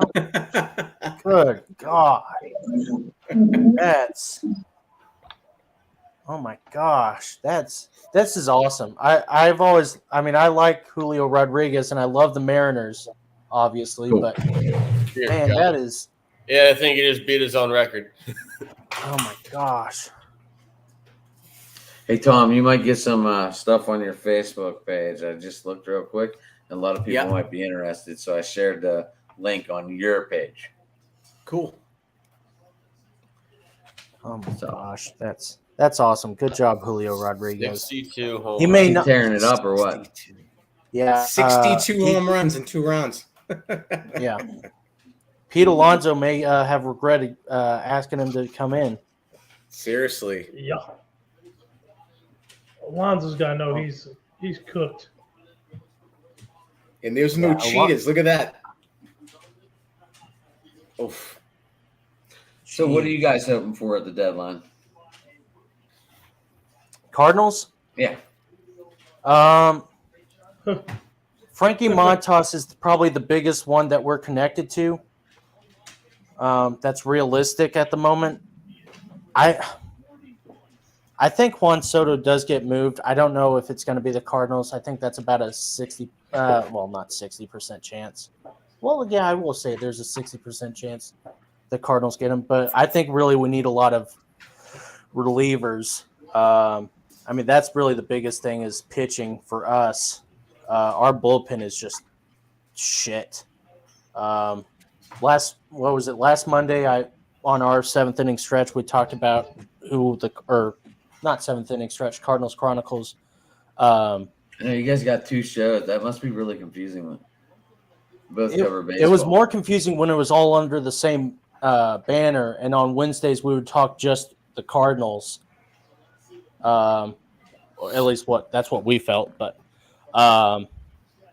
it's not nearly as confusing anymore, I don't think. But last week we were I said we need to go to get Daniel Bard and Alex Colomé from the Rockies. But I don't know if the Rockies are going to want to trade any of their relievers to the Cardinals after last year when we basically stole Arenado from them. Oh yeah. See, and I'm of a different mindset than Logan. I think we need starters, and our bullpen will be fine because I think our bullpen's better than he says it is. So, if we can go get Montaz and Syndergaard, I think that solves a lot of the problems because you can move Plante back to the bullpen. If Matz comes back and Matz can actually stay healthy and pitch since he just came off the IL, that solves another problem, and we don't have to worry about Flaherty at all. He's just an afterthought. And I think our bullpen's solid, to be honest. But our bullpen's getting maxed out so often right now that they can't keep the arms fresh because our starters can't go more than 4 or 5 innings outside of Michaelis and Wainwright. So I think starting pitching is the issue. Wainwright's getting forced to pitch more than he should, honestly. That's true, but he's carrying the load. And he is. He's still keeping the team in it and having a chance to win. I mean, he has a bad game every 4 or 5, but shoot, that's Major League Baseball, especially right now. So, do you Pete guys Alonso think is that on pace for? Pete Alonso is on pace for 17 home runs.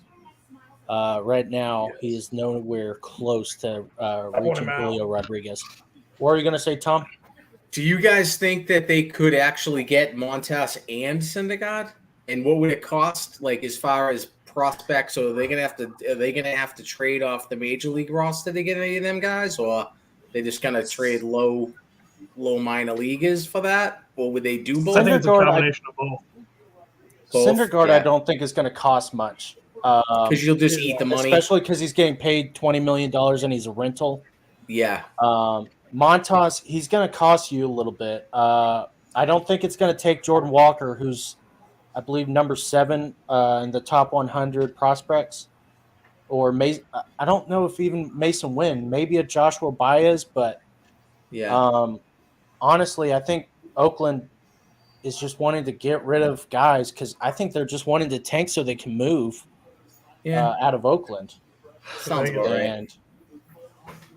And so I honestly, I'm more worried about Montas because I mean, he was a hot commodity in the offseason, and no one was able to trade for him. And Right. so that kind of scares me that the asking price is going to be just astronomical.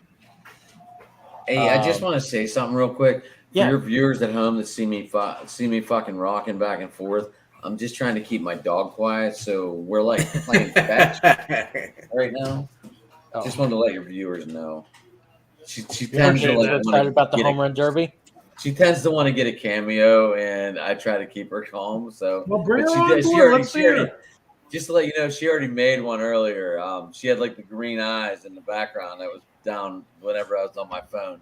My phone has a wider camera, and she was jumped up at the time. She knows when to do it too. It's so funny. Anyway, that's what I just wanted to tell you real quick why I'm shaking back and forth. Thanks for we appreciate the clarity. Gina might have been nervous. I am not nervous. He liked the prospect of Pete Alonso losing too much right there. But anyways, yeah. I mean, is there anything do you see the Red Sox getting anybody, or? I mean, I don't even know what the Pirates would do. I guess they're not really sellers because they don't really. The only thing that they have is Brian Reynolds on this team except for Cruz. Yeah. I mean, what do you want, Vogelback? What do you want? I'm just curious what the Pirates would be doing. We're probably going to sell and do what we always do, nothing. Yeah. I think don't know what anyone would want off this team, but sure. I think the Red Sox are more. I think the Red Sox are more like, they're hovering around. They're 2 under in the wild card right now. Fans like myself would love for them to make a move to get a first baseman, some starting pitching help, and bullpen help, obviously. But I know how the Red Sox sell things, so they're going to say, well, Whitlock's back in the bullpen, which he never should have been removed from to begin with, and Paxton's coming back the second week of August. And they tend to do this now, which is so frustrating when they do like all right, we'll pick up guys that are injured. And they'll come back halfway through the year, maybe get them after the trade deadline, and we'll sell that as the acquisition, as opposed to actually getting guys at the trade deadline, as opposed to someone that's been out for a year and a half. So I know that that's what they're gonna do. And fine, Paxton, whatever. I don't expect anything from him. They need more help. They need first base. They need right field. And they need another arm because the guys in the pen, besides Whitlock, now that he's back there, they simply can't get guys out. Schreiber's been great, but, like I said a couple weeks ago, I'm like, he'll turn into a pumpkin. They all do. There's one of these guys every year, so I think he didn't give up an inherited runner until the other night, and then he got lit up. And then he gave up a home run yesterday. So I'm like, well, here we go. And this is so Red Sox of them to do. They do it all the time. They fall in love with these guys that they get off the trash heap. And then when they start underperforming, they go, well, that's why we're not looking for this from him. We're not looking for that. No. My problem with the Red Sox bullpen for the past 5 years, you need designated roles in a bullpen. And they simply refuse to go by that model, and it doesn't work. You will get guys that flash, and you will get guys that perform well, short term, half a year, multiple appearances. For a season, it does not work, and it sure as fuck ain't going to work in the playoffs if you actually get there, going up against the lineups in the AL East in the playoffs. So you need legitimate, professional fucking pitching. No matter who it is, go get them. Because the guys that you have out there, be it Diekman or Robles, who's DFA'd finally, or now they get Donaldson Hernandez back in there. It's just like these guys, they have too much money to be rolling these stiffs out every night. You need guys that are good. You need legitimate Major League Baseball players in that rotation and the bullpen, and they simply don't have that right now. And that is going to drive me fucking nuts. It already is, if you haven't noticed. So do you Tom, see? I love you, man. Yeah, I really dude, like it's brutal, I man. don't like Boston people typically. A lot don't. It's okay. I understand. Look, they're all not bad. I found a good one here, guys. Yeah, You This know? is a good one. I like it, man. So, This is- so Jose Quintera is one of the top prospects that they're possibly getting the hell out of Pittsburgh, and they're just looking to get prospects back. yeah. And Ben Gamble is the other one that teams are interested in. So there are two Really? people that people are interested in. Oh yeah, I saw the Cardinals were interested in Quintana. Is it the pitcher? Whatever. We know who we're talking about. I Yeah, mean, right. Yeah. I just wanted to make sure that we were talking about the same Contreras, you know, one of them. close enough. guy. Hey, so Tom, I gotta ask you a question, man. Oh yeah. Yes. This is sports related, but not necessarily baseball. Okay. What is your opinion on El Presidente? El Presidente, what do you mean? Dave Portnoy. Oh, Portnoy? Yeah. I'm a fan of Portnoy. I lost it. I'm sorry about that. Oh no, I like It's all Portnoy. right. He's entertaining. You know, he knows how to make Just money. curious. Yeah. Yeah, he No, I does. like him. I mean, he's an arrogant prick and stuff, but he's entertaining. You know. Yeah. No, I follow him on all his social media and stuff. People love him up here. Okay, You I know. wasn't sure because like when you watch his pizza reviews, like wherever he goes, people are honking and hollering at him. I'm like, all right, is that because he's just famous online, or do the people at home really love him? No, they love him because, honest to God, Josh, if he shows up at your pizza place, the place goes through the roof. Really? Business goes through the roof. Oh. You know, it's the same thing as like Guy Fieri going to your restaurant. It's all the same effect. You know, so like Portnoy, and he's been to like South Shore Bar Pizza is a big thing in Massachusetts. A lot of his reviews are about South Shore Bar Pizza, which is 10-inch, 12-inch bar pizza, not pizzeria pizza. Right. And I grew up in Randolph, Massachusetts. It's the best fucking bar pizza in the fucking world at Linwood Cafe. So Okay. they don't need Portnoy's review. But he went there one time when he first started doing this before he was, you know, El Presidente, as you say, you know. So he loves the area and that kind of pizza. So when he goes to other places and he'll try other things, he's like, oh, you guys could, it's kind of like South Shore Bar Pizza, where no one else in the country knows what the hell that is. You know? Well, so because but of him, overall, yes. yes. When I go to Boston, I want to try all the pizzas. Make sure Dude, you I'll hook up tell- with Tom when you're there because he can show you all around. Absolutely. I will tell you right now the top 5 up where I grew up and where I am. So you tell me when you're coming up here and we will hit them. Okay, as long as you take me by the original Cheers bar, that's got to be in the deal. The Dude, that Bullfinch, place the is Bullfinch nothing pub. like It's what not. you think of, man. It's not. It's Oh, changed so no. much. No, I mean, it's still nothing going like to sit Cheers. North Josh is Sea, such a but that's tourist. about it, man. No, it's kind of a dump, to be honest, but you know, that's fine. The I mean, brick it's bar. not something to say you went and saw. Absolutely. Just like you got to walk Paul Revere's trail. Oh yeah, the Freedom Trail. Yeah, we used to do that in field trips when I was a kid. You know, you follow I'm the a red history line guy, all so I around love all the Boston. old stuff. Oh, there's plenty of history in Boston for sure. You know, That's I want to do like I think it would take me 7 to 10 days to see all the good stuff in Boston. yeah, because you got to venture outside Boston for some too. You know, Right. you want to hit Lexington and Concord. You're gonna want to go to Plymouth, which is down towards the Cape. Yeah, you're gonna need a week if you're gonna want to do all that stuff. Definitely. And then You wanna hit the go Sam. to You hit the Roxborough Sam while you're at Adams it. Brewery. You can do Yeah. that. You go to the You know. Boston Scally. You know, Boston Scally, Adam's favorite. Yes. But yeah, you I hit don't have my Fenway. Scally on tonight, guys. You guys You, are I'm wearing my Pirates hat tonight. I didn't wear the Scally, even though I have like 30 of them. What sitting about- right beside me. I think, But they got the Harpoon breweries up here in the Seaport. There's a lot of cool bars and stuff up that way. Yeah, you get plenty of time to kill up in Boston for things for sure. I live like 10 minutes out of Boston, if that. Oh, wow. You know, so When but that yeah, trip definitely. happens, you're gonna be my tour guide. Dude. Let me know, man. Yeah, I right. welcome it. I'm gonna hold you to it.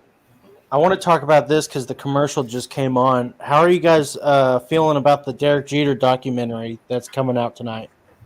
I'm kind of excited about it because, I mean, I grew up on the Captain. Tom, I assume there's like a little bit of anger about it, but like not too much, right? No, I don't have a lot of anger towards Jeter, to be honest. You know, he's a true professional baseball player, you know. He just plays for the team I fucking hate, but Yeah. you can't debate his winning. You can't debate his his intensity. You can't debate he made Nomar look like a chump the night that he dove face first in the stands when Nomar sat out and wouldn't pinch hit. So guys like me remember that to unfortunately for Nomar, but no, I think Jeter is a true pro. He's a legit.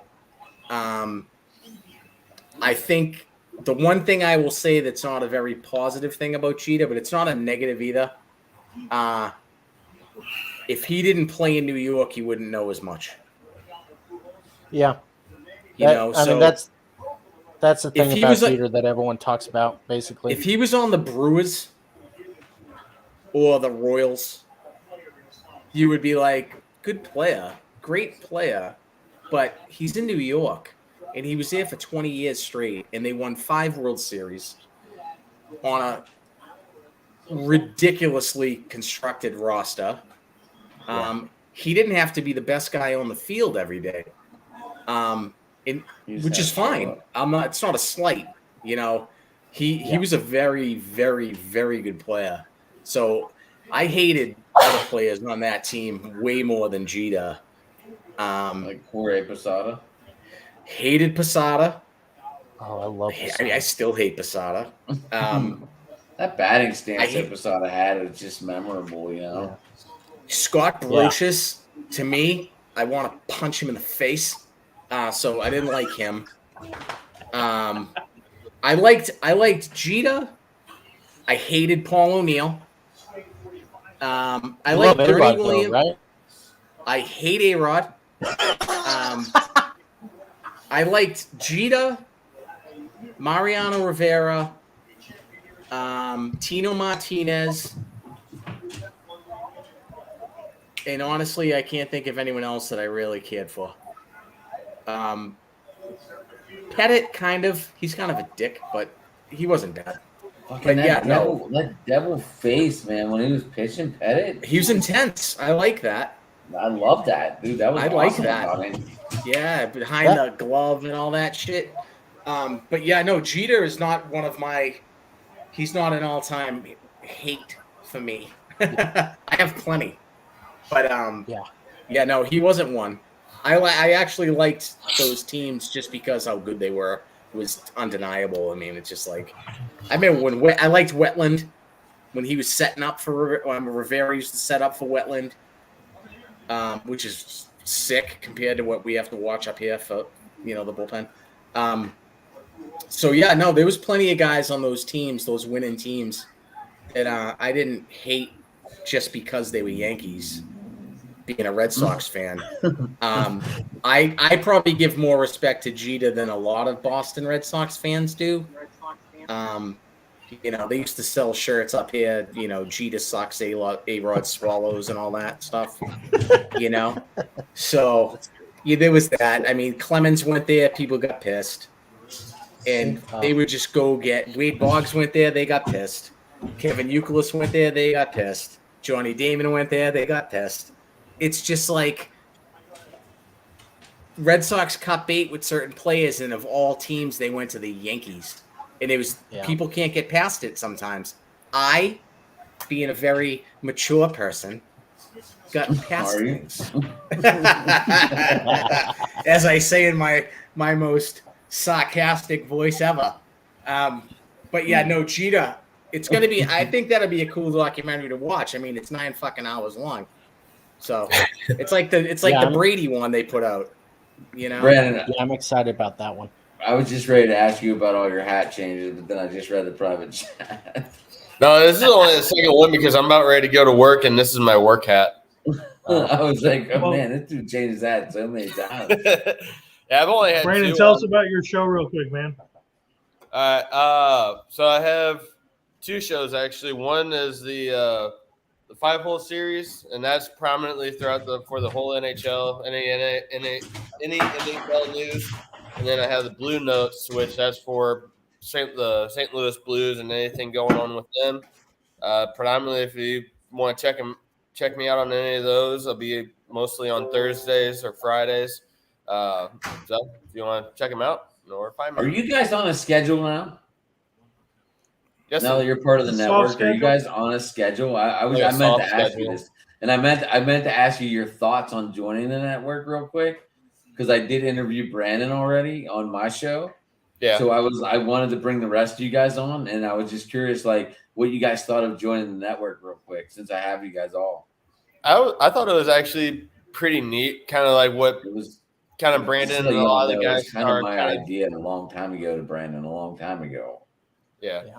I thought it was kind of neat what he was kind of doing and wanting, bringing all of us in and kind of having the variety of different shows for like baseball, hockey, football, and just having guys kind of do what we're doing now. And I think it's pretty neat. And ever since I've joined the Variety Sports Network, I've had a blast with doing it, and I've loved doing this kind of stuff, talking sports, and I've always enjoyed doing it for most of my life. And so I was like, sure, why not? I'll join and do the best I can with it all. I love it. You know, unfortunately I talk to your boss more than I do you guys, but anyway, yeah. So Do you have any parting words of wisdom? Do you have to say, Brandon, before you, or do you still have a little bit longer to go? No, I got to kind of hop off pretty quick because I was supposed to leave about 5-10 minutes ago. Oh, well, yeah. Do you have anything to say before you need to leave, or? No, I just check out the 5-Note and Blue Nose series. I know you guys do you guys have pretty good shows as well with the Cardinal Chronicles and the Pretty good. 7th inning stretch. So, yeah. Josh, say we're fantastic like you do in your Midwestern voice. Oh, it's fantastic, man. We're fantastic. But yeah, That's Tom, my it was really Midwest nice imitating meeting you, boss. I man. just want to go back to Brandon, the nice meeting you too, man.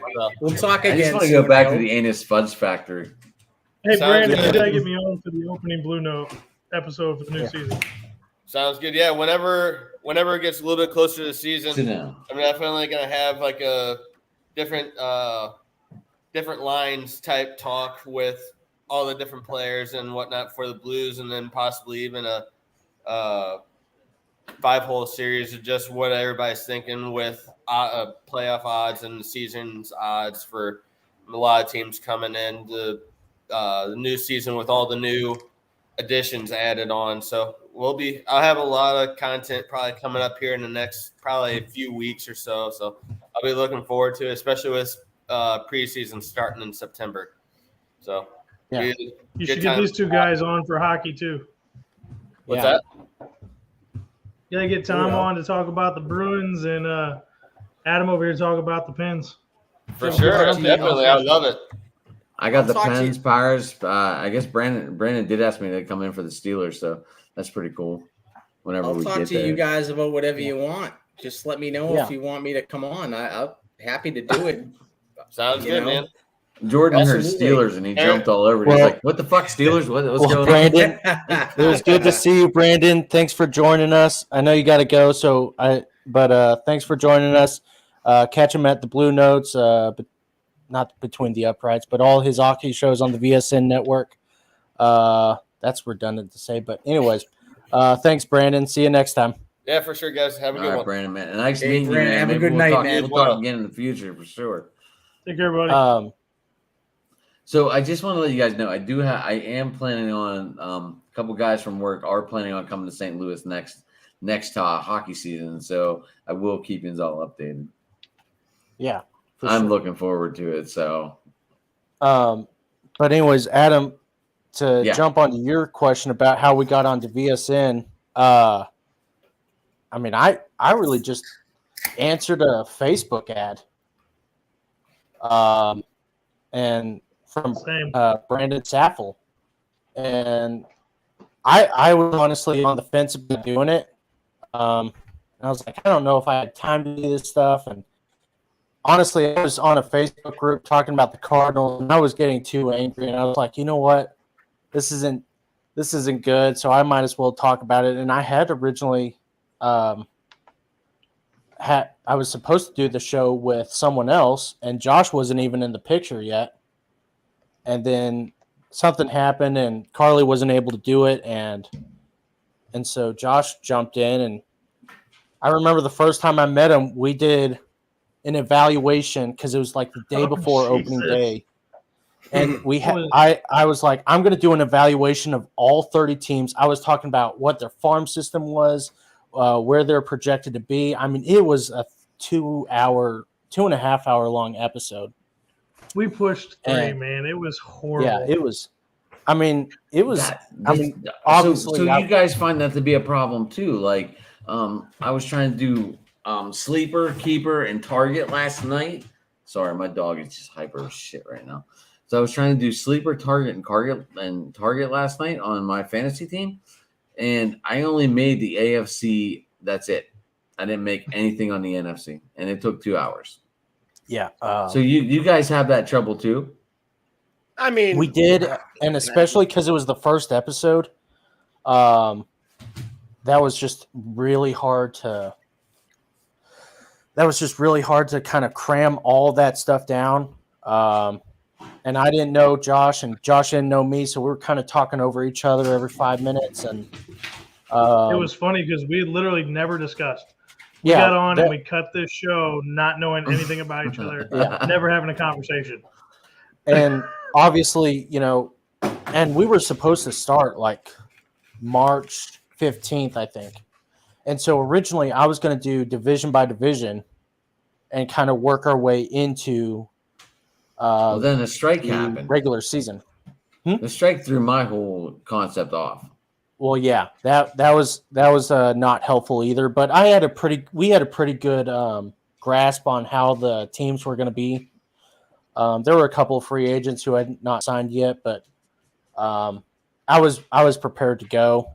But man, 2.5 hours, 2:45, I think it was in the end of it. That was rough. But now I think, I mean, obviously we would do it completely differently. Next season, we're definitely planning. I mean, Josh and I, we have plans for the off season. We have plans for, how we're going to prepare for the regular season of next year. And so you guys have looked that far ahead because is it easier to know what is your topic on the network? Yeah. And you can, and like you guys probably talked almost, I'm going to say 15 hours a day. Oh yeah. Josh and I are at least in contact at some point, a text or something like. Yeah. Josh and I talk all the time. And I mean, he'll throw ideas to me, and I'll say, yeah, we'll do this in the off season, or this works better in this month. I mean, I have topics. So Mondays we do topics. Fridays we do news, and then Wednesdays we do just Cardinals Chronicles, which is just a recap and just little stuff that we want to touch on. And so topics is really the hardest thing to come up with.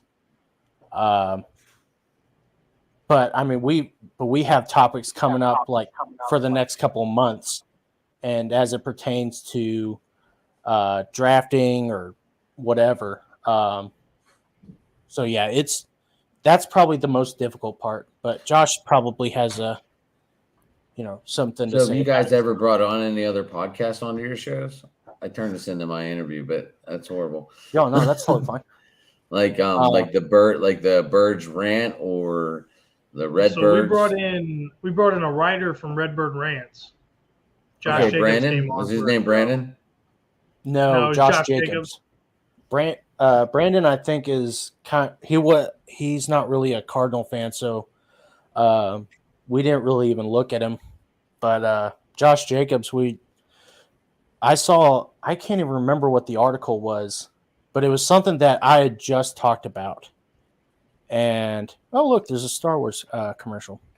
And Dun, dun, dun, dun. anyways, I had just asked him, and I didn't think we were going to get him because I didn't realize how popular Redbird Rants was, and he came on, and They were on my show too. So oh yeah, yeah, they're really cool guys.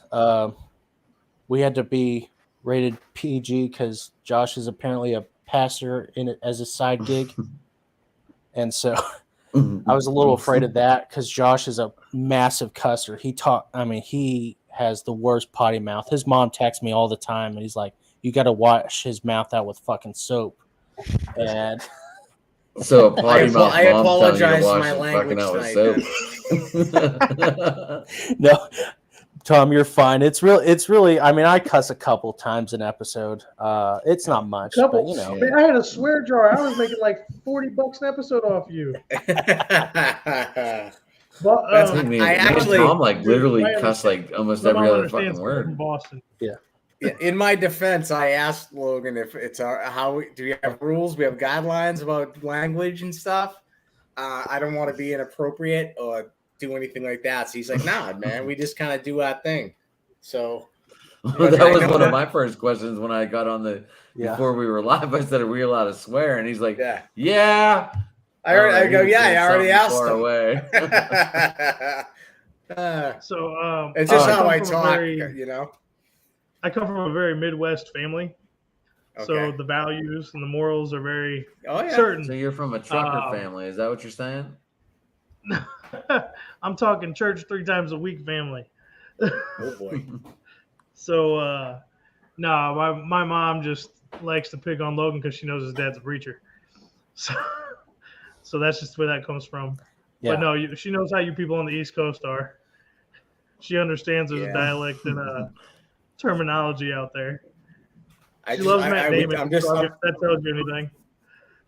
So I'm Jordan, not what trying were to your offend. thoughts on so joining just the know that. network? I didn't hear from you yet. What's up? What were your thoughts on joining the network?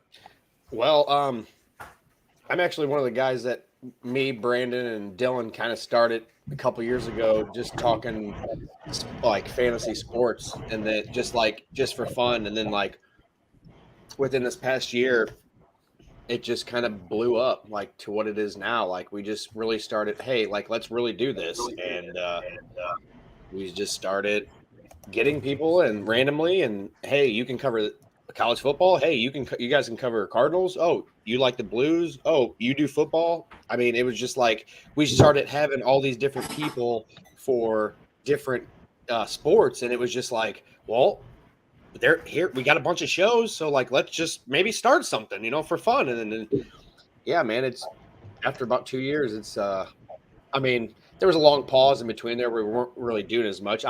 I listened to yours and Brandon's interview you guys had with each other, I think, for the first time, and he mentioned a lot of that. Yes, he did. And, Yes, he did. And I'm actually one of the guys that started it with him, kind of. Now he has taken obviously the reins because I mean I don't know. I guess he has a little bit more time on his hands than I do, or I don't know how. And Dylan as well. We both have families. He's about to get married. He has no kids. He has dogs. That's their kids. But those dogs are nuts, man. Oh yeah, there's a lot of them. But yeah, man. I mean, this is turning into something that I love to do. I love talking sports, especially St. Louis sports. I'm a huge Blues fan. I'm a huge Cardinals fan. And then I'm a massive football fan. Not college. I'm a Mizzou fan. I cheer for my home state. I go to a lot of their games. I try to home at least. But I just love football the most, and like fantasy football. So that's what I want to talk about, because I can just talk, dude. Like I love it. I love the old past. Football back in the late 90s, early 2000s, because that's when I was like a teen, growing up and actually starting to understand what football was and stuff, and watching with my dad. And then, yeah, man, it's turned into something big, and we're really excited where it's going. And, you know, we're slowly like piecing things together, and, you know, people are starting to take notice, and it's just nice, man. It's just really nice. I mean, the first time I talked to Brandon, I said, "Why aren't you guys a network?" Yeah.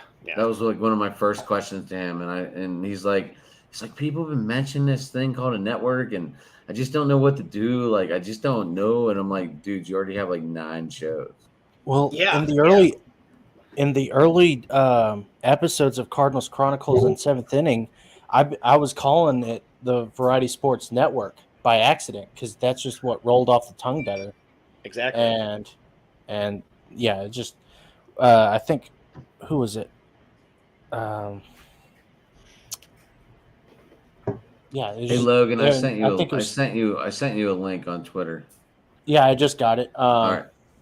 Yeah, so yeah, it was just weird when then Steven came in and kind of wrote a whole.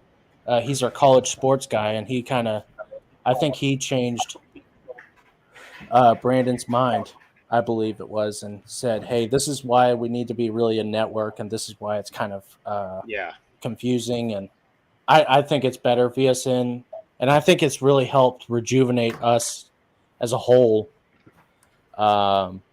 Just together, like I think it's just motivated us in a different way and shows that we're growing, and Yeah. we're definitely kicking into gear now. I love it. Yeah, I saw like the little look like a Nintendo. You guys are running the Nintendo, like these upcoming episodes, and it's all a Nintendo link. I loved it. It was awesome. Yeah. So do you guys run on a set schedule? How did I turn this into my interview? What the fuck? Anyway, Yeah, man, what are you doing? What are you doing here? It's like a soft schedule. So we try to hit the same days every week, which is not necessarily the exact same times because so many of us do have families and we all actually have jobs we have that bring money in so we can do this in our free time. So, you know, like typically Logan and I run Mondays, Wednesdays, Fridays almost always. And typically our Monday and Wednesday shows are between 9:30 and 10 start time. Friday shows are almost always 10 or after for start time. Obviously tonight, tomorrow night, these are 2 exceptions. So like we won't have a Wednesday show this week.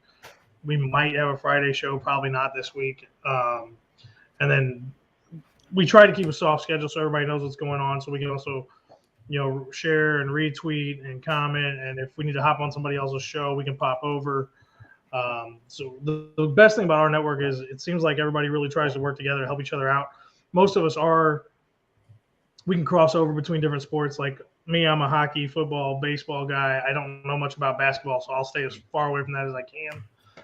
Logan is a diehard baseball guy. He can float everywhere else, but that's not his expertise. Obviously, more, as you could tell earlier, he was talking baseball and hockey and covering football too. So Jordan's covers everything as well. So, you know, we each have our home spot. And that's why the soft schedule works, because then if we need to make an adjustment for timing, if we got 2 shows going at once, we can try to pop on both if necessary. Well, make sure we stay on afterwards. I'm going to tell you guys something that might blow your mind about the StreamYard that me and Tom found out one night. Ooh, absolutely. I'm not going to say on the air, but yeah, for sure. Dude, can I just say something real quick? Yeah, Tom. You guys, I've never Look been at me. involved. I'm my God, what the fuck? I've never been involved in like the podcast stuff. Nothing. All right. I made a comment on Twitter one day, like this team's gonna give me a fucking stroke or something to that effect. And Adam, I got a DM from Adam saying, "What team are you talking about? Who's gonna give you a stroke or whatever?" So I'm like, "Oh, the Red Sox." He's like, "Lifetime Sox fan?" I'm like, "Yep." He's like, "Oh, would you ever want to come on and talk to me about the Sox?" I'm like, "Yeah, dude. Like, absolutely." You know, so I did. And we talked for like an hour. That was like, I don't know, 2 months ago, maybe, something like that. And since then, you know, I've met a ton of people. You guys are the newest people I've met, which I appreciate, and it's fucking awesome to do it. You know, but I was asked to join his network, which I have. and we've reached out to, I mean, primarily tell Boston. tell them about your opening show. Yeah, we sat down with, I don't know if you remember Jeff Fry. I mean, he played middle infield for the Red Sox in like mid 90s. Yeah. Sounds so vaguely familiar. Yeah. Yeah, he was like short, like 5'9", little white dude, played second base. But he's like a hard-nosed baseball player, and people up in Boston like those type of players. So when Adam said I reached out to Jeff Fry, and he said, "Oh, come on." I'm like, "Oh, that's awesome." So we did that like, I don't know, what was that, like 2 weeks ago? 2 or 3 weeks ago? 3 weeks like, ago now. 2 weeks ago? Yeah, 2 weeks ago. Yeah. We did like Saturday morning. We talked for like an hour and 40 minutes. Yeah, we got 145 out of Jeff Fry. It was awesome. Yeah, he couldn't have been nicer. One of the best. Yeah. It was great, just hearing the stories that he had, which is cool. So I think the cool thing is like I've managed ever since I got on Twitter, like beginning of the baseball season last year, because my friends have been telling me, like, Tommy, you got to get on Twitter, blah, blah, blah. Because I'll do these Facebook Lives for the past couple of years. And they're like, you should do more with that because people like to listen to you talk, and people like the sports stuff, Sox and Pats and stuff. Celtics, no clue. Bruins, kind of. But whatever. And so when Adam reached out to me, and then I replied right away, and then we just started talking. And then we did a couple things with some of his things he had set up. And then we did the Jeff Fry one as my first show, under my thing, which he started and everything. I think that it's a pretty cool thing to have, that you can have like a network of people that are all trying to do the same thing. All over the country. Like you guys are in Missouri, man. Like, yeah. I'm out of all the people I've met through Adam, I'm the only guy in Massachusetts. So I've met guys from DC and New Orleans and, New York City. They're everywhere. So I think that the overall vibe of where you are as a sports fan only plays into just your fandom. If you're a sports fan, you want to talk to other fucking people that are sports fans, regardless of what city you're in, So where you guys are St. Louis, historical baseball city, Boston's a baseball city. Yep. So to talk to you guys about the whole Pujols thing, that's good shit to me. Like, I love that stuff, man. I really do. Yeah, that's kind of the thing. Like, hi, Gina. Hi. Hi, Gina. How are you? How are you? Hi, Gina. Welcome. I'm great. Thank you. Gina, I'm how are you? enjoying this conversation. But no, I think that this kind of thing opens up the ability to meet so many people that you would never even know about, and never know that there would be a conversation you could have with them. So I appreciate Adam reaching out to me that one time a couple months ago. I talked to the kid every day. And not even all about this shit. It's just like life, regular shit. You know? So I think that that's valuable. I think that more people should look into, if you want to talk about something, whatever you want to call it, passion or, whatever, you should do that. So I am trying to talk as much fucking baseball as I possibly can. So when someone asks me, hey, you want to sit down and talk baseball, regardless if the Sox are involved or they're not, I will sit down and have a conversation for sure. Well, we might be having just to let you guys know, on Friday night, we might be having a baseball conversation on my show. If any Yins would like to join, let me know. You talk all there baseball. Will be a couple guys from the West. They've reached out to me again. Even Chris Genius, he's reached out to me again saying he wanted to talk. So just to let you know, you might be able to go one-on-one finally. I would love to do that. I unfortunately I work as a bartender, and so I don't get out till about. You don't get out 10:30. Friday nights. What the fuck? I know, right? No. That's why we go so late Friday nights. Yeah. I'm a cable guy. I'm home at 4. Yeah. So No, But Tom, you're right. Like that's the thing I love about. I mean, in the last 2 years, I'd say like I've really expanded on how much I love the game and like just experiencing new fan bases. Like I've appreciated Cubs fans, and that's something I didn't What? think I was ever going to be able to do. right. And just being able to hear what Red Sox fans have to say, what Giants fans have to say, and what National fans have to say about Giants. their team. Yeah, I know. We're gonna get to you in a second, Gina. But yeah, that's it's just super cool to like hear the different versions of stories and what they see happening and what's going on in Boston land, Giants land, or whatever. That's Oh, really we're gonna cool. leave out Bucko Land or what? I'm sorry. I forget. I I forget. don't the give a shit. Pirates are There a ain't team. shit going on here. But Gina, how are you doing? Welcome to the seventh inning stretch. you. The Anti KROD cast, as we're calling it. I love it. Tell us about your baseball history, shall you? Baseball history. Okay, I probably two most notable things. The first one is I was at Game 5 of the 2002 World Series, and Oh, got to gosh. witness Barry Bonds in person. So, need Is I that say the game when more? he smashed that No. like ginormous one, or he was a It was mammoth like of the a score man. was like I the can't score was like 16-5 oh gosh. 4. Oh, okay. Something like And that. JT yeah. Snow, like everybody was hitting him. It was fucking wild. Quick story. I spent my rent money on 2 tickets. And of course, I had to take my best friend, my brother, because he's the gosh. biggest Giants fan ever. Like baseball, football, football and basketball for him are tied. And I'm like the same way, except football's up here, and then basketball and baseball are, well, maybe basketball a little bit more. I mean, like teams wise, like, and then 2010, I went to the Giants parade and I had like the best seat ever. It was fucking dope, dude. I saw like everybody, we took hella pictures. They're on some camera somewhere. Did you see Like, Aubrey Huff throw the thong or the G-string? okay, I wasn't at City Hall where they did the ceremony, so I had to watch that on TV. Oh, okay. We're That at a guy's a bar. fucking twack. Yeah, right.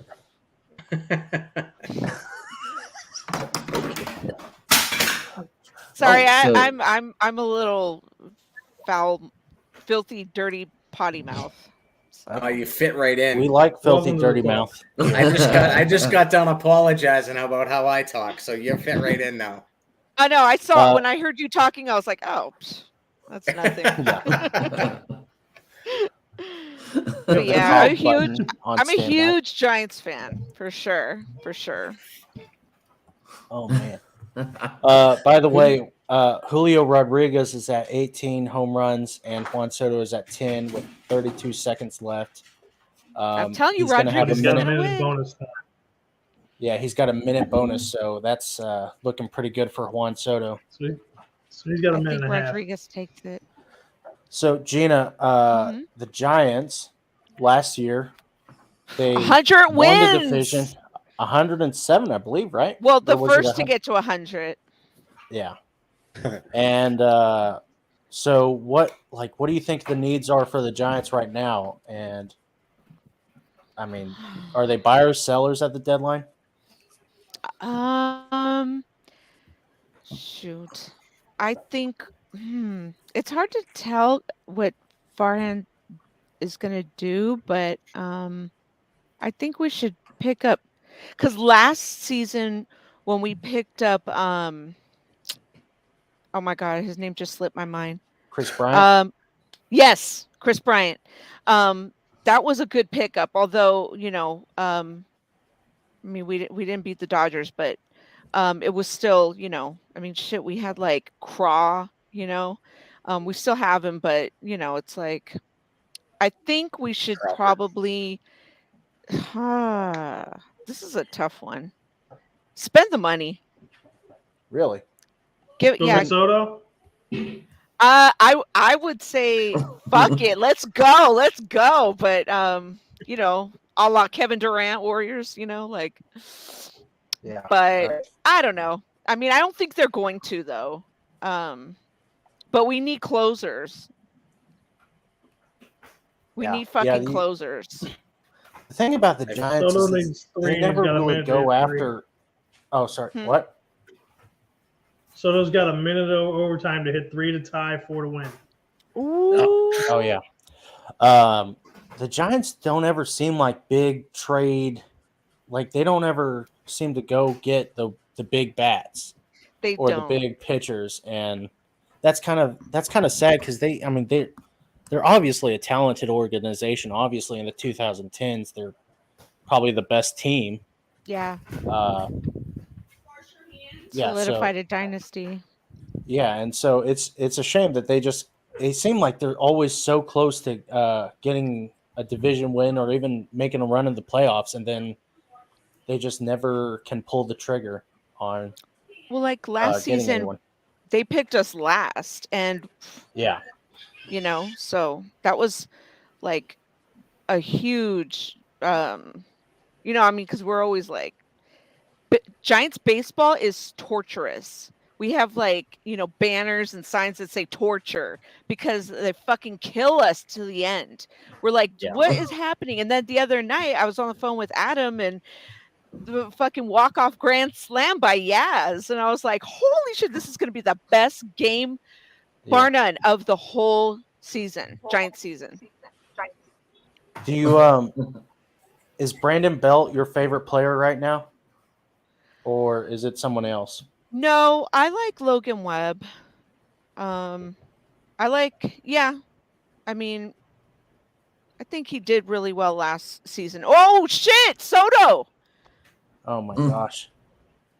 Jeff Passan just tweeted and said, that's a $500 swing right there.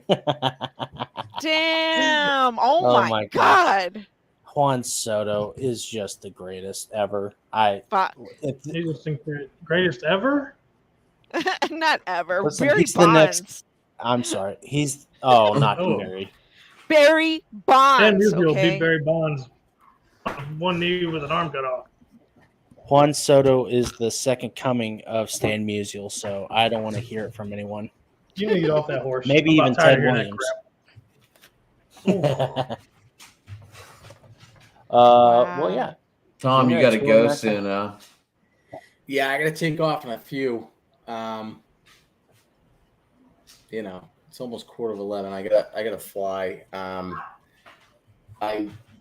loved the invite and I appreciated the talk for sure. Yeah, we'll definitely try to have you on more. Yeah, definitely. We'll get back in touch. I enjoyed it, man. You guys are fun.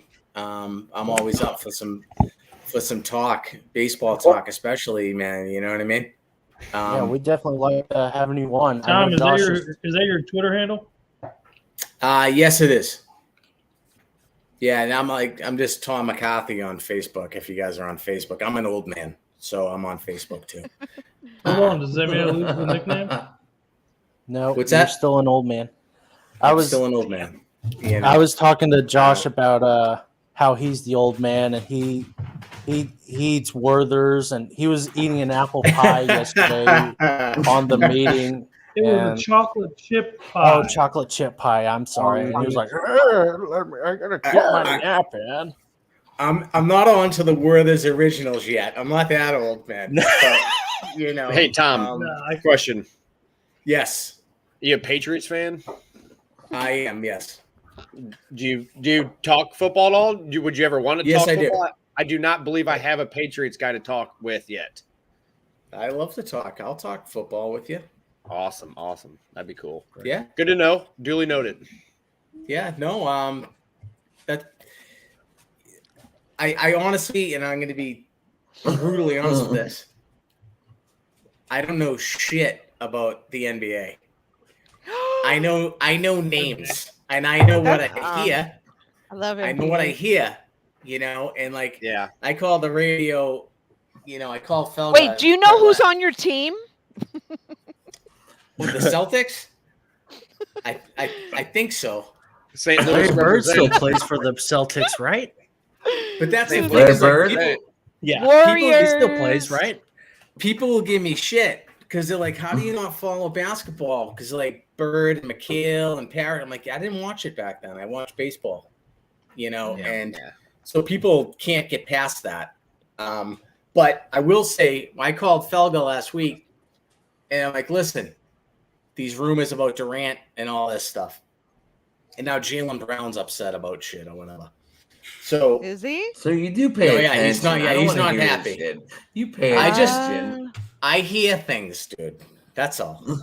And so I called him like, listen, I'm going to put this out there first. I plead ignorance on the league. All right. I don't follow basketball. However, I'm a bit of a star effer when it comes to like names. And I know who Kevin Durant is. So what are the possibilities that that the Celtics would actually make that move? Because in my opinion, if I followed the team, which I do not, but I would say with Durant signed for 4 years, isn't that more appealing than worrying about Brown bailing after 2 seasons? Because he's going to want the max contract that I don't think the Celtics are going to give him. And that was my first and only NBA call ever. I thought it went I just pretty don't well. know You it. shared I that don't with know me enough. Right away. You shared that. I don't with me know right away, enough. Tom. I thought it went pretty KD's well. staying in Brooklyn. The new Probably. narrative is that he just wanted Kyrie gone. Yeah. And so he made this trade request to blow smoke and get Kyrie out of there. I mean, Kyrie's a fucking cancer. Yeah, he's So- brutal. I mean, one of the reasons, not necessarily one of the reasons, like one of the reasons I don't or I never started following basketball, especially now, I hate how the league works. It's the best league. I don't They like treat how their guys players they good. conspire to get together and they're like, oh, you back out of your situation, we'll meet up here and we'll win, which they never do. It's just like if I have to hear again about LeBron James wants to go to this place now, Oh, I fucking hate him. it drives me fucking nuts. He ain't it's going like nowhere. it drives me fucking nuts. His So- fans are the worst fan base. The bronzexuals, they're It's fucking ridiculous. I mean, What? who likes him? Like, Not fine. who likes him? He's a douche. Like, who likes He him? is. He is a douche. He's one of the most Proclaimed unlikable king. athletes I I don't could watch ever. the NBA. He's one of the most unlikable athletes I can ever remember. Yeah. Hey, Jordan, I real can't quick, stand what him. is your team? For Football. Basketball. Football. It's the Raiders. Oh. I don't Do you want to have. come on my fan show whenever I get to the Raiders? Yeah, that'd be cool. All right, cool. I'll let. Yeah. We'll have to follow each other. Yeah. Okay, that's fine. so before we go, Julio Rodriguez was the runner-up, obviously, in the home run derby, and Bob Nightingale just tweeted, Julio Rodriguez earned more money, $750,000, by finishing runner-up in the home run derby tonight than he will in his entire salary this year, $700,000. And That's why They he played went so off. fucking hard, man. They played for Right. money, baby. He's Juan trying to win that. Soto, who's earning $17.1 million, gets a $1 million bonus as a winner of the home run derby. That is another reason.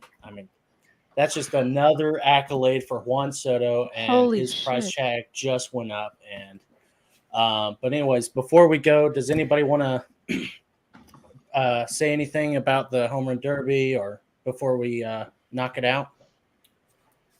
Kick the bucket.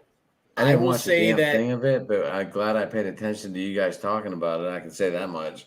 Yeah, I will say that his performance is pretty ridiculous. The kid from the Mariners.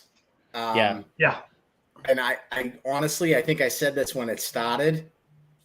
I hope it doesn't hinder him in the second half of the year, because he went all out for these, 3 fucking hours or whatever the hell it was. He's super young. Super young. Yeah. He is super young. I hope it doesn't hurt his performance after doing this and swinging out of his ass for 3 hours is all. I was kind of worried about Pujols. I mean, he's 15 home runs away from, a big milestone, and Yeah. he's out here at a home run derby. He could pull something easily, It's like, that'd be 600, right? Yeah. He's over 600, isn't he? He's going for 700, right? Yeah, Yeah. He's at 685. Yeah, 685. I'm sorry. Yeah, sorry. I'm sorry. He was cutting out. I'm not gonna lie. I don't keep up with him.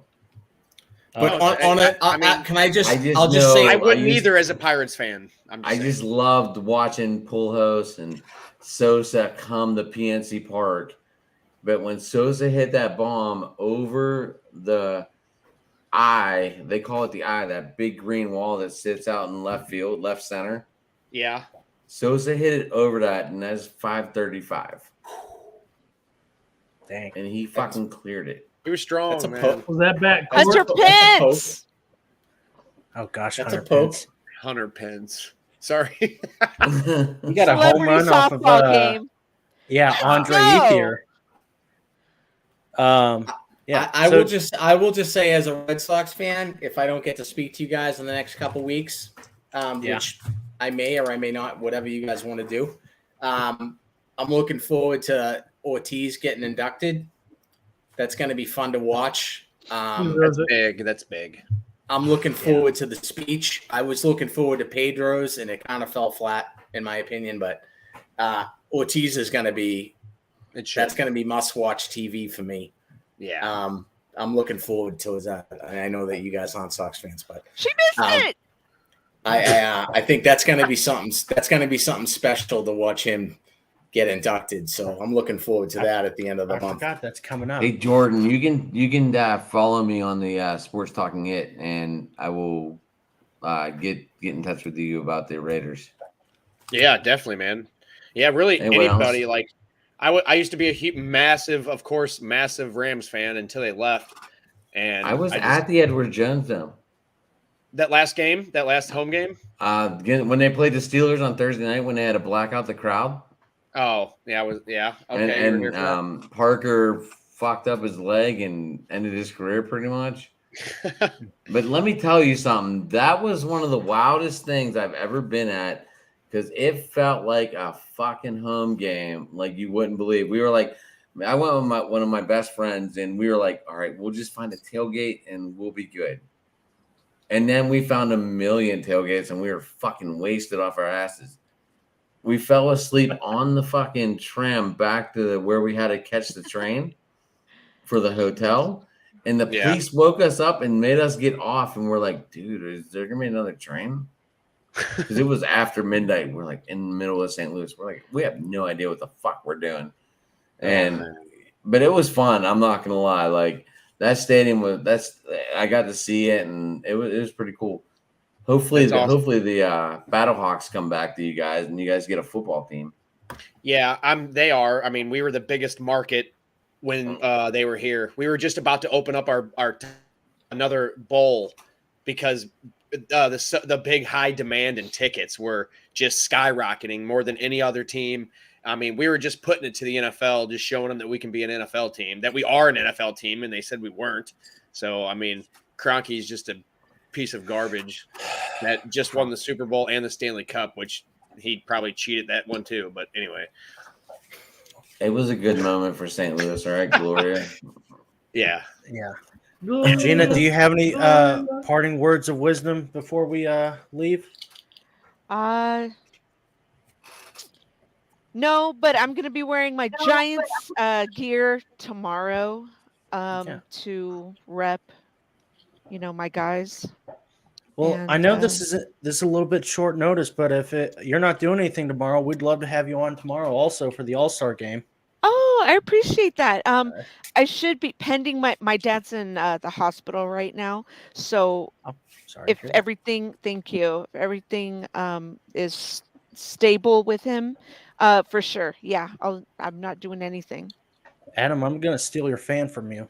Adam, you're gonna steal my You're gonna steal one of my co-hosts. Yeah, I'm gonna steal her from you. That's fine. I don't. She's great. I fucking enjoyed her being with us, and we talk every day, just like me and Tom do. So we're all on the same page, and she'll be representing, running for us. So we'll be all good.